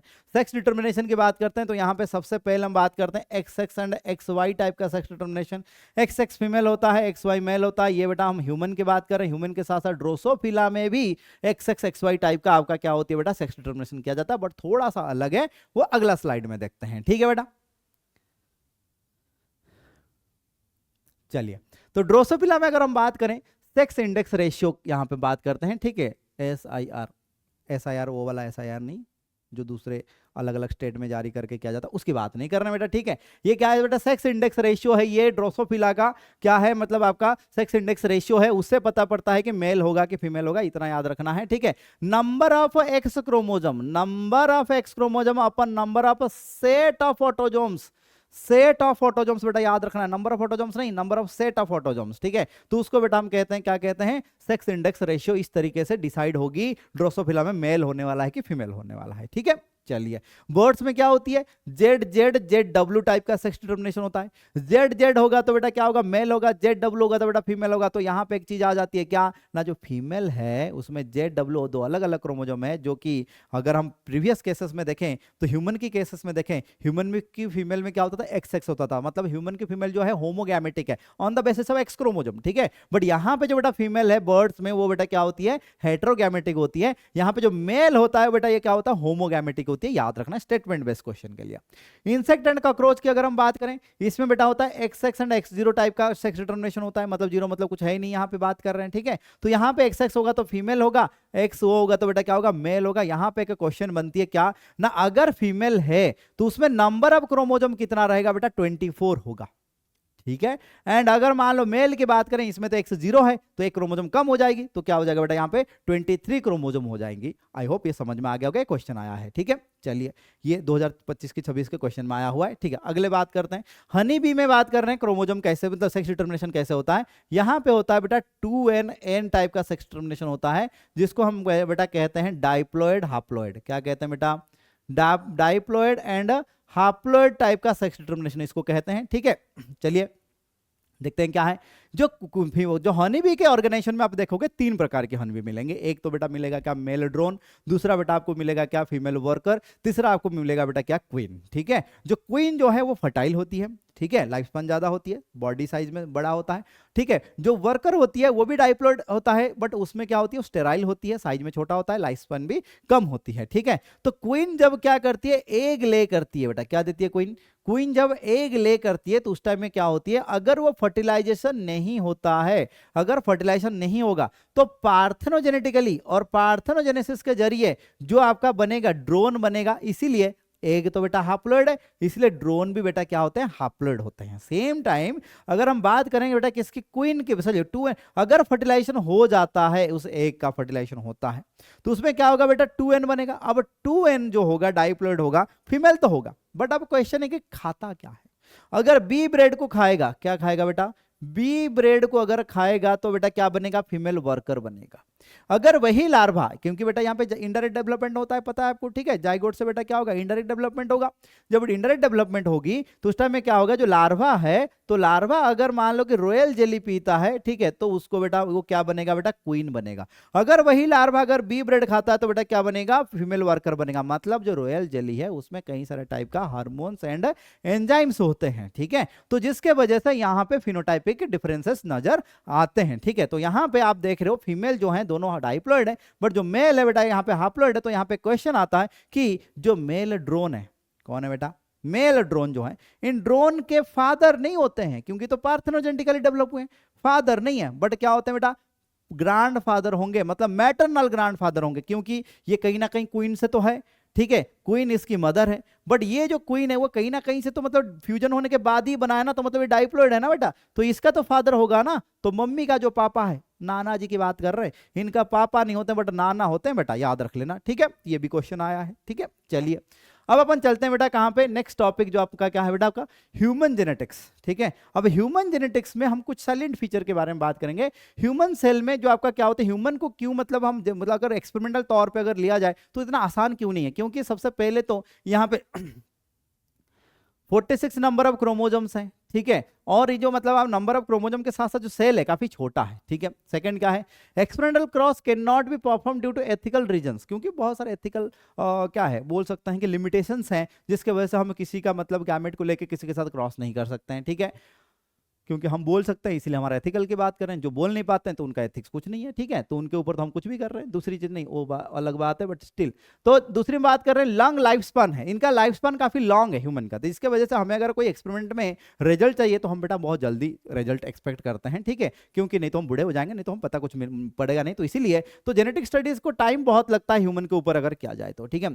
Slow reproductive rate and fewer offspring, यहाँ पे ऑफस्प्रिंग नंबर में कम, एक ही ऑफस्प्रिंग एक बार में, और मतलब एब्नॉर्मल कंडीशन हुआ तो एक से ज्यादा ऑफस्प्रिंग बनेंगे, ठीक है, बट नॉर्मल कंडीशन तो नहीं बनता है। एंड आपका क्या है ना, रिप्रोडक्टिव रेट जो है काफी स्लो भी है, ठीक है। नेक्स्ट, मोस्ट ह्यूमंस आर हेटेरोजाइगोट, यहाँ पे आपको प्योर होमोजाइगोट कंडीशन में मिलने वाला कैरेक्टर बहुत लिमिटेड है, मिलेगा नहीं और बहुत डिफिकल्ट है मिलना, ठीक है। Controlled hybridisation and study of multiple generations are not possible, हम एक आदमी को रख के दूसरा आदमी उसके ऊपर एक्सपेरिमेंट करेगा तो दूसरा आदमी मतलब वो तो बुढ़ा हो जाएगा, मर जाएगा, तो उसको थोड़ा अमर वर्ग थोड़ी मिला है कि मतलब जिंदा रहेगा, ठीक है। तो जिसके वजह से हम इंसान को रख के हम प्रयोगशाला में मतलब लैब में रख के हम तो कर नहीं सकते हैं, हैं, ठीक है। तो क्योंकि दूसरा आदमी जो ऑब्जर्व करने वाला ऑब्जर्वर मर चुका होगा, ठीक है। तो एक जनरेशन दिख पाएगा, 2 जनरेशन दिख पाएगा, उससे ज्यादा दिख नहीं पाएगा। नेक्स्ट हम चलते हैं बेटा कहाँ, पॉपुलेशन जेनेटिक्स। यहाँ से बढ़िया क्वेश्चन आता है, सुनो। सबसे पहले जीन पोल की बात करते हैं। जीन पोल की क्या होता है, जीन पोल का मतलब होता है, पूल मतलब क्या होता है बेटा, स्विमिंग पूल की बात कर रहे हैं, ठीक है। तो स्विमिंग पूल की बात यहाँ पे नहीं कर रहे, तो सीधी सी बात क्या है कि मतलब एक ह्यूमन पॉपुलेशन में जो मतलब हैप्लॉइड गैमेट्स हैं, ठीक है, तो उसमें होने वाले जो कैरेक्टर्स है, जीन्स है, उन सबको मिला लो, वो बेटा आपका क्या हो गया बेटा, जीन पूल हो गया, ठीक है। तो number of genes in the haploid या reproductive cells in a population, ठीक है, तो हो गया ऑफ ए स्पीसीज। अब अलग अलग स्पीसीज का मिक्स नहीं करेंगे, एक ही स्पीसीज का पकड़ेंगे। नेक्स्ट, जीन फ्लो क्या होती है, जीन फ्लो मतलब क्या होती है, मान लो एक जगह से दूसरी जगह में जीन, जैसे कि मान लो इंडिया में स्थिति अच्छा नहीं है, तो लोग सोचे कि यार हम यहाँ क्यों रहें, हम दूसरे कंट्री में माइग्रेट कर जाएं। तो माइग्रेट कर जा रहे हैं, तो फिर क्या हो रहा है, वो जो उनके साथ जो जीन है वो भी दूसरे कंट्री में चला जा रहा है, तो क्या हो रहा है, जीन फ्लो हो रहा है दूसरी जगह पे, ठीक है। देन हम बात करें जेनेटिक लोड, ठीक है। जब क्या होती है बेटा, रिसेसिव जीन ज्यादा आ जाते हैं या म्यूटेंट जीन ज्यादा आ जाते हैं, ठीक है, म्यूटेशन के जरिए, तो उसको बेटा हम कहते हैं जेनेटिक लोड भी कहते हैं, ठीक है। नेक्स्ट, जीन फ्रीक्वेंसी, या हम बात कर रहे हैं बेटा एलील फ्रीक्वेंसी की बात कर रहे हैं, ठीक है। The proportion of particular allele among all the allele in the population, एक पॉपुलेशन में जो मतलब आपका एलील का जो फ्रीक्वेंसी है, मान लो हम मान लेते हैं यहाँ पे 100 प्लांट्स है। अब 100 प्लांट में से मान लेते हैं बेटा 40 क्या है, कैपिटल टी वाले हैं, 20 बेटा कैपिटल टी स्मॉल टी वाले हैं, और जो 40 है बेटा स्मॉल टी वाले हैं, ठीक है। तो अब अगर आप देखोगे तो यहाँ पे आपको कितना मिलेगा, थोड़ा सा हम नंबर थोड़ा सा चेंज कर लेते हैं, इसको 60 कर लेते हैं, इसको 20 कर लेते हैं, इसको 20 कर लेते हैं, ठीक है। 60 20 20 100 में से हो गया बेटा, ठीक है। अब यहाँ पे अगर कैपिटल टी एलील की मैं बात करूंगा, टोटल कितना आ जाएगा, 60 इंटू 2 कितना आ जाएगा बेटा, 120 प्लस ये 20 इंडिविजुअल हैं जो कि बेटा प्लांट है जो कि कैपिटल टी स्मॉल टी वाले, तो यहाँ पे तो 20 तो कैपिटल टी होंगे, प्लस 20 आ जाएगा, तो टोटल कितना हो गया बेटा, 140 आ गया। सिमिलरली अगर स्मॉल टी की बात करूंगा तो सीधा मैं ऐसे भी काउंट कर सकता हूँ, 100 इंटू 2 करके माइनस कर दूंगा तो आपको आ जाएगा 60 आ जाएगा, या आप ऐसे भी कैलकुलेट कर सकते हो, स्मॉल टी जो है यहाँ पे 40 आ जाएंगे, एंड यहाँ पे ये 20 है, तो ये आ जाएगा बेटा कितना आ जाएगा, 60 आ जाएगा, ठीक है। तो अगर मैं अभी फ्रीक्वेंसी की बात करूं, क्या ना डोमिनेंट जीन की बात करूं, तो डोमिनेंट जीन बेटा कितना है ना, 140 है, आउट ऑफ कितने बेटा, 200 है। तो ये हो गया कैपिटल टी का फ्रीक्वेंसी हो गया। सिमिलरली स्मॉल टी का फ्रीक्वेंसी कैसे कैलकुलेट करेंगे ना, यहाँ पे हमारे पास है 60 डिवाइडेड बाय 200 कर लेंगे, ठीक है। तो वो बेटा आपका आ जाएगा, देखिए यहाँ पे आ जाएगा बेटा ये 0.7 आ जाएगा, ठीक है, और यहाँ पे बेटा आ जाएगा 0.3। एक चीज आप नजर कर सकते हो, 0.7 0.3 को मिला लो तो ये बेटा 1 आएगा। जो यहाँ पे कैपिटल टी का जो फ्रीक्वेंसी है वो हम रिप्रेजेंट करते हैं स्मॉल पी से, एंड जो आपका रिसेसिव का जो फ्रीक्वेंसी है वो रिप्रेजेंट करते हैं स्मॉल क्यू से। So P plus Q equal to हमेशा क्या होगा बेटा, आपका 1 होने वाला है, ठीक है। तो क्या हमने बात की यहाँ पे ना, जो पी है, जो बेटा क्या है, पी है, वो बेटा क्या है, फ्रीक्वेंसी ऑफ इसका क्वेश्चन भी बेटा प्रैक्टिस करवाया हूं, तो frequency of what, dominant allele, and small P बेटा क्या हो जाएगा ना आपका बेटा, फ्रीक्वेंसी ऑफ रिसेसिव एलील, ठीक है, ठीक है। तो ये हमेशा बेटा क्या होगा, P plus Q equal to क्या हो जाएगा, 1 होगा, ठीक है। अब यहाँ पे क्या कर लो, दोनों साइड आप स्क्वायर कर लो, तो स्क्वायर कर लो तो बेटा आपको क्या मिलेगा ना, आपको यही मिलेगा बेटा, क्या मिलेगा, P square plus 2PQ plus Q square equal to 1, ठीक है। तो ये चीजें मिलने वाला है, ठीक है। तो ये जो पी स्क्वायर है ये रिप्रेजेंट करता है बेटा कैपिटल टी को, 2PQ रिप्रेजेंट करता है कैपिटल टी स्मॉल टी, और क्यू स्क्वायर रिप्रेजेंट करता है बेटा आपका किसको, स्मॉल टी के जीनोटाइपिक फ्रीक्वेंसी। देखो ये हो गया बेटा पी एंड क्यू हो गया बेटा, क्या हो गया, एलिलिक फ्रीक्वेंसी, ठीक है। अब पी स्क्वायर जो है ये आपका जीनोटाइप की फ्रीक्वेंसी है, किसके लिए ना, आपका डोमिनेंट के लिए, होमोजाइगस डोमिनेंट के लिए। होमोजाइगस रिसेसिव के लिए बेटा कौन सा, 2PQ है, एंड होमोजाइगस असल आपका हेटेरोजाइगस के लिए आपका क्या है, 2PQ है, एंड जो बेटा होमोजाइगस रिसेसिव के लिए बेटा क्या हो जाएगा, क्यू स्क्वायर आ जाएगा, ठीक है। तो ये चीज आपका आता है, इस फॉर्मूला को हम यूज करके भी क्वेश्चन बहुत सारे सॉल्व कर सकते हैं। बट यहां पे एक चीज ध्यान देना, जब भी ऐसा क्वेश्चन आता है तो आपको हमेशा क्यू कैलकुलेट करने की कोशिश करना पहले, ठीक है, क्योंकि ये जो क्यू है अगर पी कैलकुलेट करने जाओगे तो ये दोनों मिलके यहाँ पे पी है तो आप सॉल्व नहीं कर पाओगे, बट यहाँ पे क्यू अकेला है तो इसलिए आप क्यू स्क्वायर से आप निकाल सकते हो या क्यू से डायरेक्टली निकाल सकते हो। कोशिश करना तो क्यू से ही अप्रोच करना, ना कि पी से, डोमिनेंट से अप्रोच मत करना, रिसेसिव से अप्रोच करना है बेटा, ठीक है। Approach from recessive phenotype data, ठीक है। ये बेटा बहुत इंपॉर्टेंट चीज है, बता दिया आपको, ठीक है। चलिए अब चलते हैं बेटा कहां पे, पेडिग्री चार्ट, पेडिग्री एनालिसिस। बच्चे बोलते हैं सर बहुत डिफिकल्ट है, बहुत सर कंफ्यूजन होता है, सर पता ही नहीं पड़ता कौन सा टाइप का इनहेरिटेंस। ये तो एनसीईआरटी में लिखा हुआ है, ये तो सबको दिखता है सर, ये मेल है, ये फीमेल है, ये अनअफेक्टेड है, ये अफेक्टेड है, ये कंsanguineous मैरिज है, ये बेटा पेरेंट्स चाइल्ड है, ठीक है, ये एक जनरेशन को दिखा रहा है, अफेक्टेड डिजीज को दिखा रहा है जो रेड वाला है, आपका यहाँ पे ब्लैक वाला है, ठीक है, एंड 5 अनअफेक्टेड। सर ये तो हम जानते ही हैं सर, आगे का बताओ ना, बता देते हैं आगे, ठीक है। तो आगे जो है वो इंपॉर्टेंट चीज है कि सर कंफ्यूजन यही होता है, कंफ्यूजन यही होता है कि सर ऑप्शन में दिया है कि सर ऑटोजोमल डोमिनेंट है, ऑटोजोमल रिसेसिव है, ठीक है, देन आपका एक्स लिंक्ड डोमिनेंट है, एंड बेटा आपका क्या है, एक्स लिंक्ड रिसेसिव है। क्योंकि मैंने बाकी और दो हैं मैंने बताया नहीं, क्या एक होता है बेटा आपका वाई लिंक्ड, ठीक है, एक होता है बेटा क्या आपका वाई लिंक्ड। वाई लिंक्ड तो ऐसे ही पता कर लोगे सर, फादर सन ग्रैंडसन, ऐसे ही पैटर्न चलने वाला है, स्क्वायर स्क्वायर सब क्या होंगे बेटा, अफेक्टेड होंगे। तो बेटा ये सीधे सीधे क्या है, वाई लिंक्ड है, ठीक है, मतलब father to son to grandson चलता जाएगा ऐसे ही, ठीक है, वाई लिंक्ड है। अब अगर हम बात करें बेटा सर और एक चीज तो है, कौन सा ना, आपका मैटरनल इनहेरिटेंस है बोलते हैं या साइटोप्लाज्मिक इनहेरिटेंस बोलते हैं, तो वहां पे कैसे आइडेंटिफाई करना है। अगर मदर आपको कहीं पे अफेक्टेड दिख रहा है और उससे सारे के सारे बच्चे, चाहे मेल हो फीमेल हो सन हो डॉटर हो जो भी, सारे अफेक्टेड हुए हैं, ठीक है, कोई रेशियो नहीं, कुछ लॉजिक नहीं है, ठीक है, मतलब यही की लॉजिक है क्या, मदर अफेक्टेड है, affected mother have all the affected offsprings, in that case क्या होगा, मैटरनल इनहेरिटेंस होगा। ये दो तो सॉल्व हो गए सर, अभी भी तो 4 प्रॉब्लम बचे हैं, बिल्कुल बच्चे हैं बेटा, बताता हूं कैसे करना है क्या करना है, ठीक है, तो सुनते रहिए। तो ये तो 4 चीजें हैं बेटा आपका, 2 चीजें डोमिनेंट के, 2 चीजें रिसेसिव का, ठीक है। तो उसके लिए क्या करना है देखो बताता हूं आपको, ठीक है, तो थोड़ा सा अगले स्लाइड में चलते हैं, नहीं ये अगला स्लाइड से जाने से पहले कुछ चीजें मैं आपको यहीं पे कहीं से बताऊंगा, ठीक है। चलिए आगे देखते हैं, कहीं पे स्पेस है, हाँ तो यहाँ पे तो स्पेस है, कोई बात नहीं बेटा, थैंक यू, तो आगे कोई दिक्कत नहीं, देख लीजिए। अब मान लीजिए कि हमने लिया यहाँ पे कि मतलब ऑटोजोमल डोमिनेंट की बात कर रहे हैं या हम ऑटोजोमल रिसेसिव की बात कर रहे हैं, ठीक है, या एक्स लिंक्ड डोमिनेंट की बात कर रहे हैं या एक्स लिंक्ड रिसेसिव की बात कर रहे हैं। तो उसमें क्या चीजें देखना है, उसमें एक ही चीज देखना है, क्या है, स्किपिंग ऑफ जनरेशन है क्या। अगर स्किपिंग ऑफ जनरेशन है तो मतलब बेटा वो रिसेसिव से आएगा, रिसेसिव होगा, डोमिनेंट तो नहीं होगा, ठीक है। फिर मैं आपको बता दूंगा, लॉजिक बता दूंगा कि मतलब कैसे आपको आइडेंटिफाई करना है। देखिए तो यहां पे एक चीज ध्यान देना है, ठीक है, अगर ऐसा हो रहा है, ठीक है, एक टेबल बनाया हूं, ठीक है, अपीयर्स एवरी जनरेशन, अगर हर जनरेशन में दिख रहा है, ठीक है, तो आपका डोमिनेंट वाला है, ठीक है। आप देखो एक्स लिंक्ड डोमिनेंट वाला आपको हर जनरेशन में दिखाई देगा।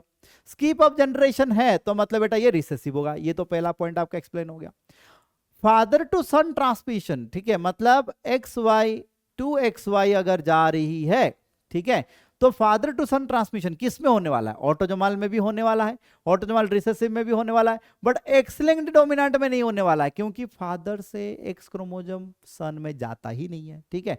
तो वो चीजें एक्स लिंक्ड रिसेसिव की बात करेंगे, फादर टू सन वहां पे भी नहीं आएगा, ठीक है। नेक्स्ट, मोर मेल्स अफेक्टेड, ठीक है, अगर मेल ज्यादा अफेक्ट हो रहे हैं तो सीधी सी बात है बेटा क्या है ना, आपका अगर एक्स लिंक्ड रिसेसिव है, क्योंकि मदर से ही एक्स क्रोमोसोम आपका क्या होती है बेटा, सन के अंदर आता है, ठीक है। तो मतलब पैटर्न कुछ ऐसे होगा कि mother to son to granddaughter, ऐसा पैटर्न फॉलो हो रही है, ठीक है, क्लियर है। या father to daughter to grandson, इसको बेटा हम कहते हैं क्रिस क्रॉस इनहेरिटेंस, इस टाइप का इनहेरिटेंस को बेटा क्या कहते हैं, क्रिस क्रॉस इनहेरिटेंस बेटा कहते हैं इसको, ठीक है। तो अगर ऐसे टाइप का पैटर्न दिख रहा है तो मतलब एक्स लिंक्ड है, एक्स लिंक्ड है, ऑटोजोमल नहीं है, ठीक है। मैं डोमिनेंट रिसेसिव की बात नहीं कर रहा हूं, मैं कह रहा हूं कि ये क्रिस क्रॉस इनहेरिटेंस दिख रहा है, मतलब ये एक्स लिंक्ड वाले होगा भैया, ठीक है, ये वाला नहीं, ऑटोजोमल वाला नहीं होने वाला है। तो ऑटोजोमल के लिए क्या, तो अगर अफेक्टेड ऑटोजोमल डोमिनेंट रिसेसिव तो आपको पता पड़ेगा, अब रिसेसिव कैसे पता करेंगे, ऑटोजोमल रिसेसिव कैसे पता करेंगे। देखो मतलब मान लो अफेक्टेड पेरेंट है, उनका अनअफेक्टेड ऑफस्प्रिंग होंगे, मतलब पेरेंट्स अफेक्ट नहीं हुए होंगे, बच्चे अफेक्ट होंगे, बच्चे मतलब पेरेंट्स अफेक्ट होंगे बट बच्चे अफेक्टेड नहीं होंगे, तो ऐसा टाइप का होगा, तभी तो स्किपिंग ऑफ जनरेशन आएगी, तो वो हो जाएगा तुम्हारा ऑटोजोमल रिसेसिव। और अगर ऐसा टाइप का पैटर्न फॉलो हो रहा है तो मतलब बेटा तो हो जाएगा क्या, एक्स लिंक्ड रिसेसिव। समझ में आ गई बात, ठीक है। Next, affected father all daughters affected, affected father क्या बेटा अफेक्टेड है, ठीक है, सारे डॉटर अफेक्टेड हो रहे हैं, ठीक है, तो मतलब ये बेटा क्या हो जाएगा, एक्स लिंक्ड डोमिनेंट, क्योंकि फादर से ही तो एक्स क्रोमोसोम कहां जाता है, डॉटर में, ठीक है। तो फादर के पास एक ही एक्स क्रोमोजोम है और उसके ऊपर डोमिनेंट वाला है, तो यहाँ पे तो जाएगा और डोमिनेंट एक ही काफी है, ठीक है। आई होप ये आपको समझ में आएगा। पहले तो एक चीज ध्यान रखना, क्या स्किपिंग ऑफ जनरेशन है, तो उससे आपको सेग्रीगेट करना, एलिमिनेट करना है कि मतलब डोमिनेंट है कि रिसेसिव है, ठीक है। तो पहला हो गया, तो आपको 50% ऑप्शंस आपके आ गए मतलब हाथ में कि मतलब अब कौन सा वाला देखना है, ठीक है, डोमिनेंट वाला कि रिसेसिव वाला। सेकंड आपको क्या करना, सबसे ज्यादा जो कंफ्यूजिंग होता है वो x linked recessive and autosomal recessive में होता है। उसके लिए मैंने आपको फंडा बताया, क्या क्रिस क्रॉस इनहेरिटेंस है तो एक्स लिंक्ड है, ठीक है, क्रिस क्रॉस इनहेरिटेंस है एक्स लिंक्ड है, ठीक है। नॉन क्रिस क्रॉस है तो मतलब आपका क्या होगा बेटा, आपका ऑटोसोमल होगा, ठीक है। चलिए आगे बात करते हैं। नेक्स्ट हम बात करते हैं बेटा इस चैप्टर के,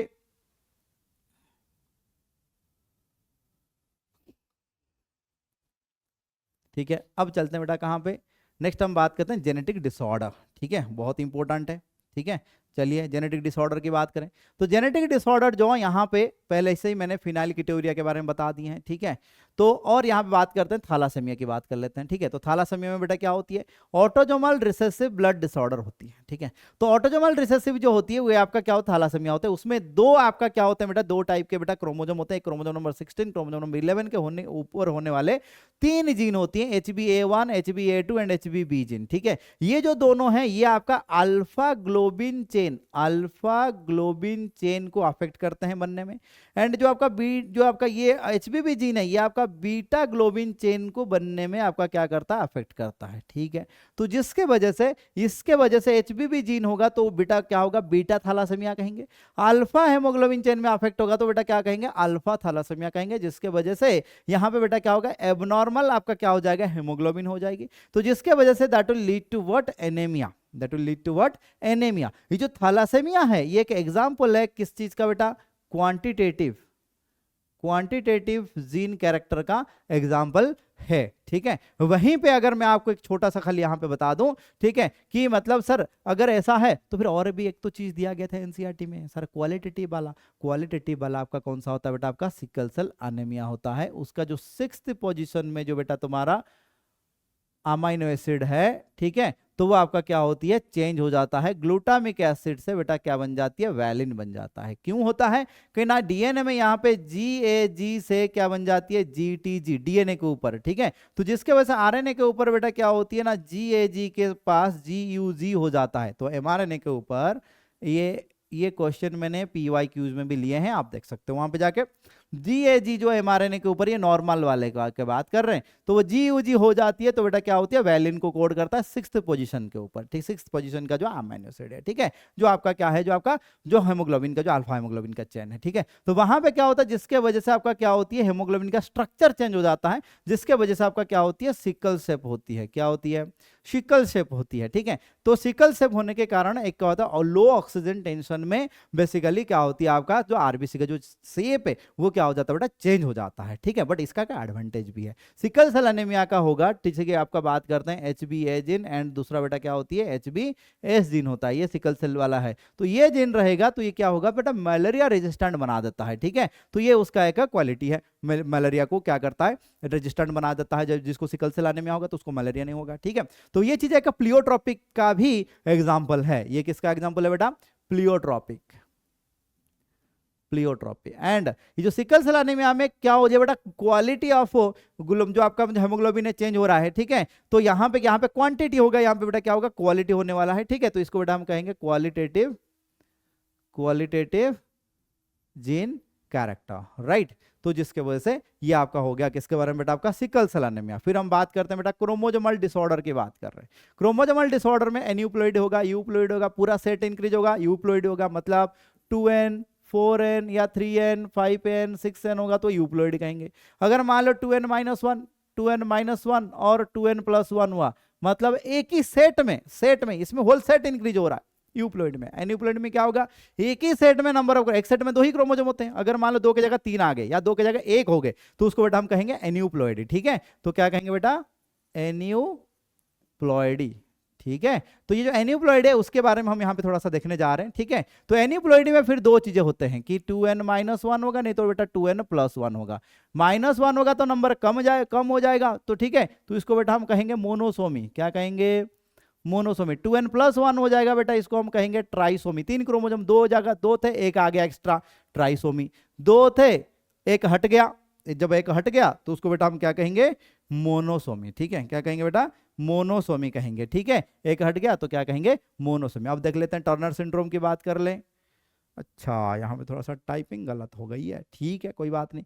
क्लाइनफेल्टर सिंड्रोम का बेटा क्या होती है, XXY होता है, 44 प्लस XXY होगा तो क्या होगा बेटा, ये होगा बेटा एक्स ट्राइसोमी कहेंगे इसको, या एक्स सेक्स क्रोमोसोमल एन्यूप्लॉइडी है। ठीक है, तो ये जो है एन्यूप्लॉइडी का है, ये बेटा आपका ट्राइसोमी का एग्जांपल है, 3 क्रोमोसोम आ गया ना 23rd में। ठीक है, तो ये बेटा होता है आपका क्लाइनफेल्टर सिंड्रोम होती है। क्या होती है बेटा आपका, क्लाइनफेल्टर सिंड्रोम है। अगर क्लाइनफेल्टर सिंड्रोम होगा तो बेटा क्या होने वाला है, ठीक है, तो XXY आ जाएगा। जब XXY आ जाएगा तो इसमें बेटा क्या हो जाएगा ना, यहाँ पे जो आपका फेमाइन डेवलपमेंट होने वाला है, ये क्या होगा, स्टेराइल मेल होने वाला है। ठीक है, दूसरा जो अगर हम बात करें किसको, टर्नर सिंड्रोम की बात करें तो उसमें बेटा आपका हो जाएगा कौन सा ना, आपका 44 प्लस एक्सो है बेटा, मतलब एक क्रोमोजोम नहीं है, 0 है। 0 मतलब ये क्या हो गया बेटा आपका मोनोसोमी का एग्जांपल। यहाँ पे एक क्वेश्चन आता है बेटा, क्या है ना, यहाँ पे जो फीमेल तो होगा बट ये क्या होगा बेटा, स्टेराइल फीमेल होगा due to rudimentary ovary, rudimentary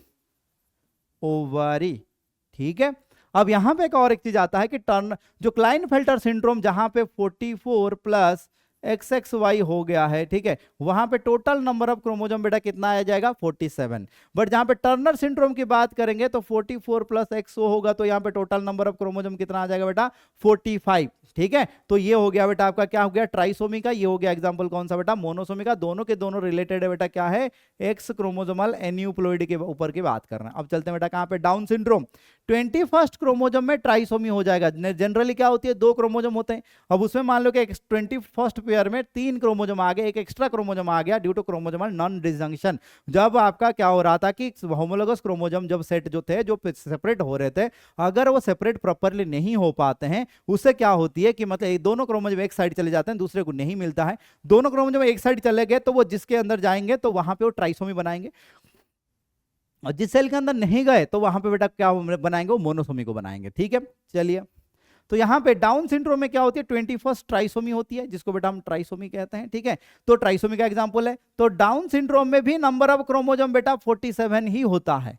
down syndrome में भी क्रोमोसोम नंबर क्या होगा, 47 होगा, बट ये ऑटोजोमल होता है बेटा। ये जो 21st क्रोमोसोम जो है ये ऑटोजोम्स में आता है। ठीक है, तो ऑटोजोमल ट्राइसोमी है। ठीक है, ये आपका एलोजोमल आपका क्या है, एन्यूप्लॉइडी है। ठीक है, ये एलोजोमल आपका क्या है, ये जो आपका XXY क्लाइनफेल्टर सिंड्रोम है, ये आपका क्या है ना, आपका एलोजोमल आपका क्या है, एन्यूप्लॉइडी है। अब बात करते हैं डाउन सिंड्रोम में क्या होने वाला है। डाउन सिंड्रोम में सबसे इंपॉर्टेंट चीज जो आपको याद रखने वाली चीज है, यहाँ पे हाइट कम होगी, स्मॉल राउंड हेड होगा, फॉरवर्ड टंग होगा, पार्शियली ओपन माउथ होगा। ठीक है, पाम ब्रॉड होगा with characteristic palm creases. Palm creases जो है ना, तो वो चीजें आपको क्या होगा, कैरेक्टरिस्टिक्स मतलब क्लियरली देखने को मिलेगा, जो कि बच्चों को क्लियरली देखने को नहीं मिलता है नॉर्मली।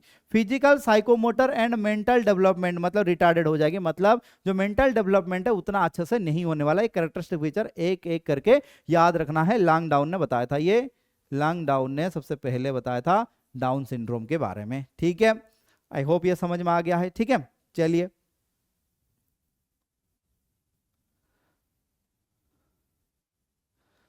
अच्छा, तो यहां पे आपकी चैप्टर के जो कंटेंट है ऑलमोस्ट कंप्लीट हो गया है, मतलब मैक्सिमम हमने कोशिश की है सारे कंप्लीट करने के लिए। ठीक है, तो अगला एक हम माइंड मैप या एक रैपिड रिवीजन कॉल लेके आने वाले हैं। ठीक है, जो बहुत इंपॉर्टेंट होगा। आप कमेंट में करके बता सकते हैं कि सर कौन सा टॉपिक आपको चाहिए। ठीक है, तो कौन सा चैप्टर चाहिए, उस चैप्टर के ऊपर हम क्या करेंगे कि माइंड मैप बनाएंगे। ठीक है, ताकि आपकी प्रिपरेशन को एक बूस्ट मिल पाए। नीट एग्जाम 21 जून को है। ठीक है, तो उसके लिए अच्छे से तैयारी करिए। ठीक है, तो अगर आपको कोई टॉपिक चाहिए, कोई चैप्टर में चाहते कि सर इसके ऊपर थोड़ा सा मतलब ये कठिन है, इसको थोड़ा सा सिंप्लीफाई करके वीडियो बनाइए, तो हम बनाएंगे उसके ऊपर। ठीक है, तो तब तक के लिए stay tuned. Okay, thank you, bye bye.